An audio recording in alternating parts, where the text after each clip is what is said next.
Hello वांगसल lover, कैसे हैं आप सब लोग। आई होप आप सब लोग अच्छे होंगे। मैं आपकी ऑथर नरेटर प्रीति आप लोगों के लिए शैडो ऑफ फेथ का नेक्स्ट पार्ट लेकर आई हूँ। स्टोरी शुरू करने से पहले जो मेरे चैनल पर नए आ रहे हैं प्लीज मेरे चैनल को सब्सक्राइब कर दीजिएगा और बेल आइकन का बटन दबाना बिल्कुल भी मत भूलिएगा। और हाँ, जो नए आ रहे हैं इस पार्ट को पहली बार सुन रहे हैं तो इससे पहले का पार्ट आप लोग जरूर सुन लीजिएगा, नहीं तो आपको स्टोरी में कुछ भी समझ में नहीं आएगा। और प्लीज बैकग्राउंड नॉइज को इग्नोर करना। यहाँ पर पंखा चल रहा है और गर्मी भी पड़ रही है। चलिए शुरू करते हैं। हम वांग जी को देखते हैं। वांग जी आयुआन को लेकर अम्यूजमेंट पार्क में लेकर आया था। आयुआन बहुत खुश हो जाता है। वांग जी भी आयुआन को खुश देखकर स्माइल करता है। वांग जी और आयुआन उस दिन पूरी दिन मस्ती करते हैं और बहुत सारे गेम भी खेलते हैं। आज वांग जी को भी बहुत अच्छा लग रहा था। वांग जी को अक्सर बिजनेस के सिलसिले में इधर उधर जाना पड़ता था, जिस वजह से वो आयुआन को वक्त ही नहीं दे पा रहा था, लेकिन आज उसने अपना पूरा वक्त आयुआन को दिया था। आयुआन भी वांग जी के साथ बहुत खुश था क्योंकि आज उसे एक फादर का प्यार मिल रहा था, जिसके लिए आयुआन हमेशा तरसता रहता था। उधर लेन आयुआन को भी विहिंग का प्यार मिल रहा था। यहाँ से हम नेक्स्ट डे का सीन देखते हैं। आज वांग जी को ऑफिस जाना था और आयुआन की छुट्टी थी। आयुआन वांग जी की तरफ देखता है और कहता है, डाडा क्या मैं आपके साथ आपके ऑफिस जा सकता हूँ। वांग जी जब ये सुनता है तो हैरान हो जाता है और कहता है, आयुआन तुम मेरे साथ ऑफिस जाना चाहते हो। आयुआन हाँ में सर हिलाता है और कहता है, आज सैटरडे है और मेरी स्कूल से छुट्टी है, क्या आप मुझे अपने साथ अपने ऑफिस ले जाओगे। वांग जी जब ये सुनता है तो कहता है, हाँ हाँ क्यों नहीं, तुम जल्दी से रेडी हो जाओ, मैं तुम्हें अपने साथ ऑफिस लेकर जाऊंगा। आयुआन जब ये सुनता है तो बहुत खुश हो जाता है और जल्दी से अपने रूम में चला जाता है और रेडी होकर आ जाता है। वांग जी आयुआन को अपने साथ ऑफिस लेके जा रहा था। लैनी कहती है, बच्चे को लेकर जा रहे हो, संभाल के रखना। वांग जी कहता है, हाँ माँ संभाल लूंगा। ऐसा कहकर वांग जी आयुआन को अपने बाहों में उठा लेता है और उसे अपने ऑफिस ले जाता है। उधर विहिंग लैन आयुआन को अपने साथ स्टोर में लेकर आया था। आयुआन अपनी चेयर पर चुपचाप बैठा हुआ था। विहिंग बार बार उसे देखता है और कहता है, पता नहीं कल से इसे क्या हो गया, ये अचानक से इतना शांत कैसे हो गया है। उधर वांग जी आयुआन को लेकर अपने ऑफिस आ चुका था। आयुआन को अपने केबिन में बिठाता है और वांग जी मीटिंग के लिए चला जाता है। आयुआन घूम घूम कर वांग जी के ऑफिस को देख रहा था और स्माइल कर रहा था और हर चीज को छू रहा था। गाइस, मैं आप लोगों को एक बात बता दूं, पिछले पार्ट में मुझसे एक गलती हो गई थी। शायद किसी ने उस गलती पर ध्यान नहीं दिया, लेकिन मैंने जब उस पार्ट को दोबारा सुना तो मुझे लगा कि हाँ मुझसे गलती हो गई। इसमें जाओ लूसी का नाम मेंशन किया गया था, लेकिन मैं एक और स्टोरी की रिकॉर्डिंग कर रही थी जिसमें वांग लिंगजाओ का मेंशन किया गया था और मैं रिकॉर्डिंग करते करते भूल गई कि यहाँ पर जाओ लूसी होनी चाहिए थी, ना कि वांग लिंगजाओ। तो मैंने कई जगह वांग लिंगजाओ का नाम लिया है, तो प्लीज़ इसको इग्नोर कीजिएगा और अब से यहाँ पर जाओ लूसी का ही मेंशन किया जाएगा। तो चलिए आगे शुरू करते हैं। आयुआन वांग जी के ऑफिस में बैठा हुआ था। वांग जी ने अपने सेक्रेटरी से कहकर आयुआन के लिए कुछ खाने पीने के स्नैक्स को मंगवाया था, जिसे बैठकर आयुआन खा रहा था। तभी वहाँ पर जाओ लूसी आ जाती है। जाओ लूसी जैसे ही आयुआन को देखती है अपना मुंह बना लेती है और अपने फेस पर एक फेक स्माइल लाते हुए आयुआन के पास आती है और कहती है, आयुआन तुम क्या कर रहे हो। आयुआन जैसे ही जाओ लूसी की आवाज़ सुनता है तो गुस्से से उसे देखने लगता है और कहता है, तुम यहाँ क्या कर रही हो। जाओ लूसी आयुआन की बात सुनकर मुस्कुरा देती है और कहती है, क्यों, मुझे यहाँ नहीं होना चाहिए था।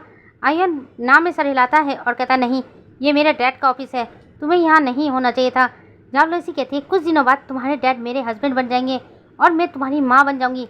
आयुआन जब ये सुनता है तो उसे बहुत तेज का गुस्सा आता है। गुस्से में वो जाओ लूसी की तरफ देखता है और कहता है, तुम मेरी माँ कभी नहीं हो सकती और मैं कभी भी डैड की शादी तुमसे तो नहीं होने दूंगा। जाओ लूसी जब ये सुनती है तो उसे गुस्सा आ जाता है और वो आयुआन को एक जोरदार थप्पड़ मार देती है। आयुआन का बैलेंस बिगड़ जाता है, जिस वजह से आयुआन का सर सीधे जाकर टी टेबल पर टकरा जाता है, जिसकी वजह से आयुआन के सर से अचानक से खून निकलने लगता है। जाओ लूसी जब ये देखती है तो वो घबरा जाती है और जल्दी से वांग जी की केबिन से बाहर भाग जाती है। उधर विहिंग आयुआन के साथ बैठा हुआ था। आयुआन बाहर की तरफ देख रहा था, तभी उसकी नज़र एक पपी पर पड़ती है। आयुआन को वो पपी बहुत अच्छा लगता है, इसलिए आयुआन धीरे से अपनी चेयर से उतरता है और स्टोर से बाहर जाने लगता है। विहिंग इस वक्त कस्टमर के साथ बिजी था, जिस वजह से उसका ध्यान आयुआन पर गया ही नहीं। आयुआन उस पपी के पास जाने लगता है, लेकिन तभी अचानक से वहाँ से एक कार गुजरती है और आयुआन को टक्कर मारकर चली जाती है। विहिंग जब ये देखता है तो हैरान हो जाता है और भागकर आयुआन के पास जाता है। आयुआन के सर से इस वक्त बहुत खून निकल रहा था, जिसे देखकर विंग बहुत घबरा जाता है। विंग जल्दी से आयुआन को अपनी बाहों में उठा लेता है और हॉस्पिटल के लिए भागता है। उधर वांग जी अपनी मीटिंग खत्म करके जब अपने कैबिन में आता है तो देखता है कि आयुआन जमीन पर लेटा हुआ है, लेकिन जब वांग जी आयुआन के करीब जाता है तो देखता है कि आयुआन के सर से बहुत ज़्यादा खून निकल रहा है। वांग जी ये देखकर घबरा जाता है। वांग जी भी आयुआन को अपनी बाहों में उठा लेता है और हॉस्पिटल के लिए भागता है। वांग जी और विहिंग दोनों ही एक ही हॉस्पिटल में एक साथ कदम रखते हैं। वांग जी डॉक्टर को चिल्ला चिल्ला के बुला रहा था, उधर विहिंग भी डॉक्टर को बुला रहा था। डॉक्टर जल्दी से उन दोनों के पास आते हैं और दोनों बच्चों को देखने लगते हैं। इस वक्त वी आईवान और लैन आईवान दोनों के फेस पर ब्लड लगा हुआ था, जिस वजह से उन दोनों का फेस साफ नहीं नजर आ रहा था। डॉक्टर विहिंग और वांगजी दोनों की तरफ देखता है और कहता है दोनों बच्चों को मेरे केबिन में लेकर आओ। वांगजी और विहिंग दोनों ही बच्चों को लेकर केबिन में पहुंच जाते हैं। डॉक्टर नर्स की तरफ इशारा करते हैं और नर्स को कहते हैं कि इन दोनों बच्चों का ब्लड साफ कर दो। नर्स जल्दी से कॉटन लेकर लैन आईवान और वी आईवान का ब्लड साफ करने लगती है, लेकिन जैसे ही उन दोनों के फेस से ब्लड साफ होता है, वांगजी और विहिंग दोनों ही हैरान हो जाते हैं क्योंकि दोनों बच्चों का फेस सेम था। विहिंग जब यह देखता है तो वो आकर वी आईवान के पास जाता है और वी आईवान को ही सुजी समझ लेता है और रोने लगता है और कहता है मेरा बेटा ऐसी हालत में मैंने कभी नहीं सोचा था। ऐसा कहकर वो जोर जोर से रोने लगता है। डॉक्टर विहिंग की तरफ देखते हैं और कहते हैं ये दोनों बच्चे आपके हैं। विहिंग हाँ में सर हिलाता है और कहता है हाँ ये दोनों बच्चे मेरे हैं। तभी वांगजी बीच में बोलता है ये नहीं हो सकता, इसमें से एक बच्चा मेरा है। डॉक्टर हैरानी से वांगजी की तरफ देखता है और कहता है मिस्टर लैन आप ये क्या कह रहे हैं। तभी विहिंग कहता नहीं ये दोनों मेरे बच्चे हैं, मैंने इसमें से एक बच्चे को खो दिया था आज से 5 साल पहले। वांगजी जब ये सुनता है तो हैरानी से विहिंग की तरफ देखने लगता है, लेकिन तभी डॉक्टर बीच में बोल पड़ते हैं बच्चों को ज़्यादा गहरी चोट नहीं लगी है, लेकिन इनका खून बहुत ज़्यादा बह गया है। पहले बताओ बच्चों का नाम क्या है। वांगजी और विहिंग दोनों ही एक साथ बोलते हैं वी आईवान और लैन आईवान। डॉक्टर हैरानी से उन दोनों की तरफ देखता है और कहता है बच्चों का नाम भी सेम है और दोनों का ब्लड ग्रुप क्या है। विहिंग और वांगजी एक दूसरे की तरफ देखते हैं और उसके बाद दोनों एक साथ बोलते हैं ओ पॉजिटिव। विहिंग और वांगजी दोनों की तरफ देखता है और कहता है बच्चों को ब्लड देना होगा क्योंकि उनका बहुत सारा ब्लड लॉस हो चुका है, तो ओ पॉजिटिव का ब्लड हमें लाना होगा। तभी नर्स बीच में बोल पड़ती है सर हमारे ब्लड बैंक में ओ पॉजिटिव ब्लड नहीं है। वांगजी जब ये सुनता है तो कहता है मेरा ओ पॉजिटिव है, आप चाहे तो ले सकते हैं। डॉक्टर वांगजी की तरफ देखते हैं और कहते हैं क्या आप दोनों बच्चों को ब्लड दे सकते हैं। वांगजी दोनों की तरफ देखता है और फिर हाँ में सर हिला देता है। उसके बाद डॉक्टर विहिंग की तरफ देखता है और कहता है आप प्लीज़ बाहर जाकर बैठिए। विहिंग जब ये सुनता है तो कहता है नहीं मैं अपने दोनों बच्चों को छोड़कर नहीं जाने वाला। डॉक्टर विहिंग की तरफ देखता है और कहता है प्लीज़ समझने की कोशिश कीजिए, हमें बच्चों को ट्रीट करना है, इसलिए आप बाहर जाकर बैठिए। विहिंग ना चाहते हुए भी बाहर चला जाता है। उसके बाद डॉक्टर वांगजी की तरफ देखता है और कहता है मिस्टर लैन आप मेरे साथ आइए। लगभग आधे घंटे बाद वांगजी रूम से बाहर आता है तो देखता है विहिंग अभी बेंच पर बैठा हुआ है और रोए जा रहा है। उसकी आंखें सूज चुकी थी और लाल भी हो चुकी थी। वांगजी अपना हेड चेक करता है और वहाँ से चुपचाप चला जाता है। विहिंग अभी भी वहीं पर बैठा हुआ था। कुछ देर बाद वांगजी फिर से विहिंग के पास आ जाता है और विहिंग की तरफ एक कॉफ़ी बना देता है और कहता है इसे पियो। विहिंग वांगजी की तरफ देखता है और कहता है मुझे नहीं पीना। वांगजी कहता है मुझे तुमसे बहुत ज़रूरी बातें करनी है इसलिए इसे लो। ऐसा कहकर वांगजी कॉफ़ी मग विहिंग के हाथ में ज़बरदस्ती पकड़ा देता है और ख़ुद भी विहिंग के पास बैठ जाता है।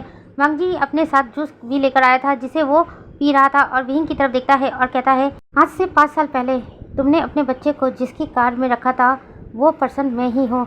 विहिंग हैरानी से वांगजी की तरफ देख रहा था।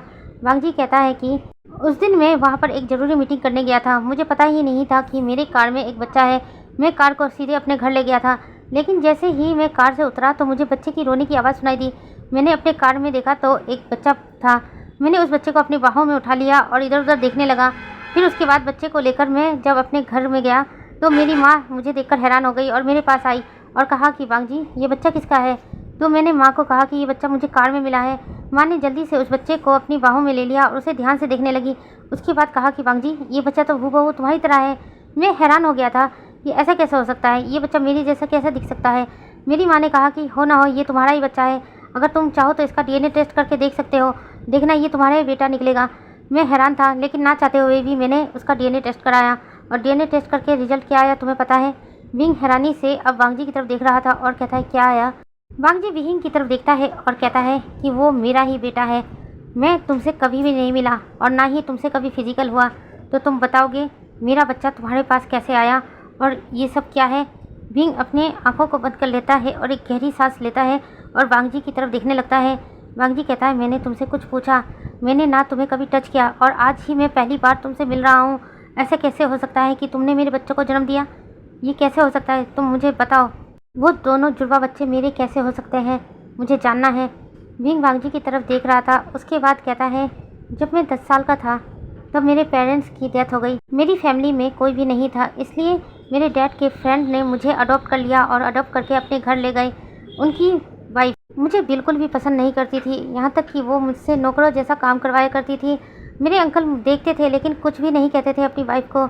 एक दिन अचानक से अंकल की डेथ हो गई। उसके बाद तो आंट का गुस्सा सब मुझ पर ही उतरता था। उन्होंने मेरी स्टडी भी रुकवा दी थी और मैं सारा दिन उनके घर में काम किया करता था। मुझे एक पल भी आराम नहीं देती थी आंट। वो हमेशा मुझे मारा करती थी, टॉर्चर किया करती थी, लेकिन मैं सब कुछ सह रहा था क्योंकि उनके अलावा मेरा कोई नहीं था इस दुनिया में, इसलिए उनके सारे टॉर्चर सहा करता था। देखते देखते मैं 18 साल का हुआ। एक दिन आंट मेरे पास आई और मुझसे कहा कि चलो मैं तुम्हें हॉस्पिटल लेकर चलती हूँ। मैं हैरान था, आंट मुझे हॉस्पिटल क्यों लेके जा रही हैं? इससे पहले उन्होंने कितनी बार मुझे मारा पीटा है, लेकिन कभी भी उन्होंने मुझे डॉक्टर को नहीं दिखाया। लेकिन अचानक से आज क्यों? ना चाहते हुए भी मैं रेडी हो गया और आंट मुझे एक हॉस्पिटल में ले गई। वो हॉस्पिटल बहुत अजीब था, लेकिन वहाँ जाकर उन्होंने नर्स से कुछ बातें की। नर्स मेरे पास आई और मुझे अंदर ले गई। उसके बाद क्या हुआ मुझे कुछ भी पता नहीं था क्योंकि मुझे बेहोश कर दिया गया था। जब मुझे होश आया तो आंट मेरी तरफ देखकर मुस्कुरा रही थी और कहती है चलो घर जाने का वक्त आ गया है। उसके बाद वो मुझे घर लेकर आई। उस दिन के बाद से आंट का व्यवहार मेरे प्रति एकदम ही बदल गया। वो मुझ पर गुस्सा नहीं करती थी, यहाँ तक कि उन्होंने मुझे घर का काम करने से भी मना कर दिया था। वो मेरा बहुत अच्छे से ख्याल रखती थी, तीनों टाइम का खाना अच्छे से देती थी। मैं हैरान हो जाता था आंट ऐसा न कैसे बदल सकती है। लेकिन लगभग 2 महीने बाद अचानक से मुझे वॉमिटिंग स्टार्ट हो गई। मैं हैरान था कि ऐसा कैसे हो गया, मुझे वॉमिटिंग क्यों आती है। जैसे ही आंट ने मुझे वॉमिट करते हुए देखा तो वो बहुत ज़्यादा खुश हो गई और मुझे फिर से हॉस्पिटल लेकर गई। और वहाँ चेकअप कराने के बाद मुझे पता चला कि मैं प्रेग्नेंट हूँ। मैं हैरान था, ऐसे कैसे मैं प्रेग्नेंट हो सकता हूँ जबकि किसी अल्फ़ा ने मुझे टच तक नहीं किया। लेकिन मेरी आंट मेरी प्रेगनेंसी से बहुत ज़्यादा खुश थी। मैं ये देखकर भी हैरान था, आंट को तो मेरे ऊपर गुस्सा करना चाहिए था, लेकिन वो इतनी खुश क्यों है। उसके बाद आंट मुझे घर लेकर आ गई। मैंने आंट से पूछा कि ऐसा कैसे हो सकता है, मैं प्रेग्नेंट कैसे हो सकता हूँ। तब मुझे मेरी आंट ने बताया कि उन्होंने मेरी कोक बेच दी है, यानी मेरी वॉम्थ बेच दी है। मैं किसी और का बच्चा अपने अंदर कैरी कर रहा हूँ और जब बच्चे का बर्थ हो जाएगा तो मेरी आंट उस बच्चे को उन्हें सौंप देगी, जिनसे उन्हें एक अच्छी खासी मोटी रकम मिली है। मुझे मेरी आंट पर बहुत गुस्सा आया और मैंने अपनी आंट को बता दिया था कि मैं इस बच्चे को जन्म नहीं देने वाला। लेकिन आंट ने उस दिन मुझे बहुत मारा था, ना चाहते हुए भी मुझे बच्चे को बर्थ देना पड़ा। लेकिन धीरे धीरे जब वक्त बीतने लगा और मैं अपने बच्चे के साथ वक्त बिताने लगा, उससे बातें करने लगा, मेरे अंदर की ममता जाग गई। मैं उन्हें किसी को नहीं देना चाहता था, लेकिन जब मैंने बर्थ दिया तो मुझे पता चला मैंने एक बच्चे को नहीं 2 बच्चे को बर्थ दिया है। मैं अपने दोनों बच्चों को किसी को नहीं देना चाहता था। आंट ने मुझे बता दिया था लगभग 2 दिन बाद वो मेरे बच्चों को उस इंसान को सौंप देगी जिनसे उन्होंने पैसे लिए हैं। मैं नहीं चाहता था, बिल्कुल नहीं चाहता था, इसलिए मैंने फैसला लिया कि मैं अपने दोनों बच्चों को लेकर यहाँ से कहीं दूर चला जाऊँगा। इसलिए मैं उसी रात को अपने दोनों बच्चों को लेकर भाग गया। मेरी आंट को पता चल चुका था कि मैं बच्चों को लेकर भाग चुका हूँ, इसलिए मेरी आंट ने मेरे पीछे गुंडे लगा दिए थे जो मुझसे मेरे बच्चे को छीनना चाहते थे। छुपते छुपते मैं आपकी कार तक पहुंच गया था। दोनों बच्चों को भूख लगी थी, इसलिए मैं दोनों बच्चों को लेकर आपकी कार में छुप गया और उन दोनों को मिल्क फीड कराने लगा। उनमें से सुजोई सो चुका था, इसलिए सुजोई को मैंने आपकी कार की सीट पर सुला दिया और आयन को मिल्क फीड करने लगा। लेकिन तभी अचानक से वो गुंडे भी वहाँ आ गए और मैं आयन को लेकर वहाँ से भाग गया। कुछ देर बाद जब मैं वहाँ लौटा तो आप कार लेकर जा चुके थे। ऐसा कहकर विंग रोने लगा था। वांगजी विहिंग की तरफ देखता है और अपना हेडसेट करता है और कहता है ऐसा कैसे हो सकता है, किसी ने मेरे सीरम का इस्तेमाल किया तुम्हें प्रेग्नेंट करने के लिए और तुम मेरे बेबी से प्रेग्नेंट भी हुए। लेकिन ऐसा कौन है जिसे मेरे बच्चे की ज़रूरत थी और उसके पास मेरा सीरम कैसे पहुंचा? बहुत हैरानी वाली बात है। ऐसा कहकर वांगजी विहिंग की तरफ देखता है और कहता है क्या तुम उन लोगों को पहचानते हो जिन्होंने तुम्हारी आंट को पैसे दिए थे? विंग नाम में सर हिलाता है और कहता नहीं, बस आंट उससे फ़ोन पर बात किया करती थी, वो कभी भी आंट से मिलने नहीं आए थे। वांगजी विहिंग की बात सुनकर विहिंग से कुछ कहने ही वाला था, लेकिन तभी डॉक्टर अपने रूम से बाहर आ जाते हैं और वांगजी और विहिंग की तरफ देखते हैं। विंग जल्दी से डॉक्टर के पास जाता है और कहता है डॉक्टर मेरे दोनों बच्चे ठीक तो है ना? डॉक्टर मुस्कुरा देते हैं और कहते हैं हाँ वो दोनों अब ठीक है और उनको होश भी आ चुका है। वो दोनों तुम दोनों से मिलना चाहते हैं, हमने उन्हें नॉर्मल वार्ड में शिफ्ट कर दिया है, आप दोनों चाहे तो उनसे जाकर मिल सकते हो। वांगजी और विहिंग जब ये सुनते हैं तो दोनों खुश हो जाते हैं और अपने बच्चों के रूम में पहुंच जाते हैं। लेन आई-1 और बी आई-1 दोनों ही बेड पर बैठे हुए थे और दरवाजे की तरफ देख रहे थे। वांगजी और विहिंग दोनों एक साथ ही रूम के अंदर आए थे। ये देखकर दोनों ही हैरान हो जाते हैं और दोनों एक साथ बोलते हैं मॉम डैड आप यहाँ। विहिंग जल्दी से बी आई-1 और लेन आई-1 के पास पहुँच जाता है और दोनों को ही हक कर लेता है और रोने लगता है और कहता है तुम दोनों ठीक तो हो ना? दोनों हाँ में सर हिलाते हैं। उसके बाद वांगजी भी उन दोनों के पास आता है और प्यार से दोनों के सर को सहलाता है और कहता है तुम दोनों ठीक हो ना? ज़्यादा पेन तो नहीं हो रहा है ना? दोनों आई-1 वांगजी की तरफ देखते हैं और कहते हैं नहीं डैड हम ठीक। वांगजी जब दोनों ही आई-1 के मुंह से डैड सब सुनता है तो हैरान हो जाता है। विंग भी हैरानी से वांगजी की तरफ देखता है। वांगजी कहता है क्या तुम दोनों एक दूसरे को जानते हो और तुम दोनों ने मुझे एक साथ डैड कहा है? क्या तुम जानते हो मैं कौन हूँ? दोनों आईवान हाँ में सर हिलाते हैं और कहते हैं हाँ, ये वी आईवान है और मैं लेन आईवान हूँ और आप हमारे डैड हो और ये हमारी मम्मा है। डैड, मैंने तुमसे कहा था ना, मैं मम्मा का ढूंढ लूँगा। देखो, ये हमारी मम्मा है। बिग भी हैरानी से दोनों आईवान की तरफ देखता है और कहता है, क्या तुम दोनों को पता है हम तुम्हारे मॉम डैड हैं? दोनों आईवान हाँ में सर हिलाते हैं। मिंग और वांगजी दोनों ही एक दूसरे की तरफ देखने लगते हैं। तभी वी आईवान वांगजी की तरफ देखता है और कहता है, डैडा, आपने मुझे और मेरी मम्मा को क्यों छोड़ दिया था? वांगजी जब ये सुनता है तो हैरान हो जाता है और हैरानी से वी आईवान की तरफ देखने लगता है। विंग कुछ कहने ही वाला था, लेकिन तभी वांगजी अपने हाथों से इशारा करता है और चुप रहने को कहता है।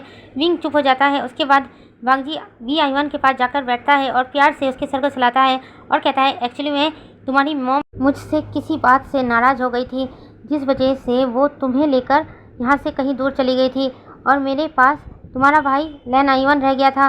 वी आईवान जब ये सुनता है तो हैरानी से विंग की तरफ देखने लगता है। विंग भी हैरानी से वांगजी की तरफ देख रहा था और कहता है, ये आप क्या कह रहे हो? वांगजी कहता है, अभी के लिए तुम अपना मुंह बंद रखो, मैं बच्चों को समझा रहा हूँ ना। विंग जब ये सुनता है तो अपना मुंह बंद कर लेता है और वांगजी को देखने लगता है। लेन आईवान कहता है, डैडा, अब तो आप दोनों नाराज़ नहीं हो ना एक दूसरे से? अब तो आप दोनों अलग नहीं होंगे ना? क्योंकि मैं अपने गगा से और अपनी मम्मा से दूर नहीं होना चाहता। ऐसा कहकर लेन आईवान वी आईवान को हक कर लेता है। वांगजी जब यह देखता है तो मुस्कुरा देता है और कहता, नहीं, मैं तुम दोनों को अब अलग नहीं करने वाला, लेकिन अभी तुम दोनों को आराम करना है क्योंकि तुम दोनों को एक साथ ही चोट लगी है ना। वी आईवान और लेन आईवान दोनों हाँ में सर हिलाते हैं। तो वांगजी कहता है कि तो फिर तुम दोनों आराम करो, तब तक हम दोनों जाकर तुम दोनों के लिए कुछ खाने के लिए लेकर आते हैं। ऐसा कहकर वांगजी विंग की तरफ देखता है और इशारे में उसे बाहर जाने को कहता है। विंग भी वांगजी का इशारा समझ जाता है और दोनों आईवान की तरफ देखता है और कहता है, हाँ, तुम्हारे डैडा ने ठीक कहा है, अभी फ़िलहाल के लिए तुम दोनों को रेस्ट करना चाहिए। ऐसा कहकर विंग दोनों बच्चों को बेड पर लेटा देता है और ब्लैंकेट से अच्छे से टक कर देता है और कहता है, तुम दोनों रेस्ट करो, मैं और तुम्हारे डैडा तुम दोनों के लिए कुछ खाने के लिए लेकर आते हैं। उसके बाद विंग आगे आगे जाने लगता है। वांगजी भी विंग के पीछे पीछे उस रूम से बाहर आ जाते हैं। विंग वांगजी की तरफ देखता है और कहता है, आपने बच्चों से झूठ क्यों बोला? वांगजी कहता है, तो क्या बोलूँ, वो दोनों एक्सपेरिमेंट है, किसी ने एक्सपेरिमेंट करके उन दोनों को इस दुनिया में लेकर आए हैं जिसका पता मुझे नहीं है। वो दोनों अभी बहुत छोटे हैं और मासूम हैं, उन्हें ये सब समझ में नहीं आएगा, इसलिए मैं उनको कुछ भी सच नहीं बताने वाला। मैं नहीं चाहता कि मेरे बच्चों का दिल टूट जाए। विंग उसके आगे कुछ नहीं कहता। विंग चुपचाप खड़ा रहता है। वांगजी विंग की तरफ देखता है और कहता है, एक बात बताओ, तुमने बच्चे का नाम आईवान क्यों रखा? एक्चुअल में जब आईवान मुझे मिला था तो उसके हाथ पे एक बैच था, उसमें उसका नाम आईवान लिखा था, इसलिए मैंने उसका नाम आईवान रखा। लेकिन तुमने दूसरे बच्चे का नाम भी आईवान रख दिया, अब उन दोनों को बुलाने में कितनी परेशानी होगी तुम जानते हो? विंग वांगजी की तरफ देखता है और रोनी सी सूरत बना लेता है और कहता है, नहीं, मैंने एक का नाम सिजुई और एक का नाम आईवान रखा था, लेकिन नर्स को समझ में नहीं आया कि मैंने किसको आईवान और किसको सिजुई बोला है।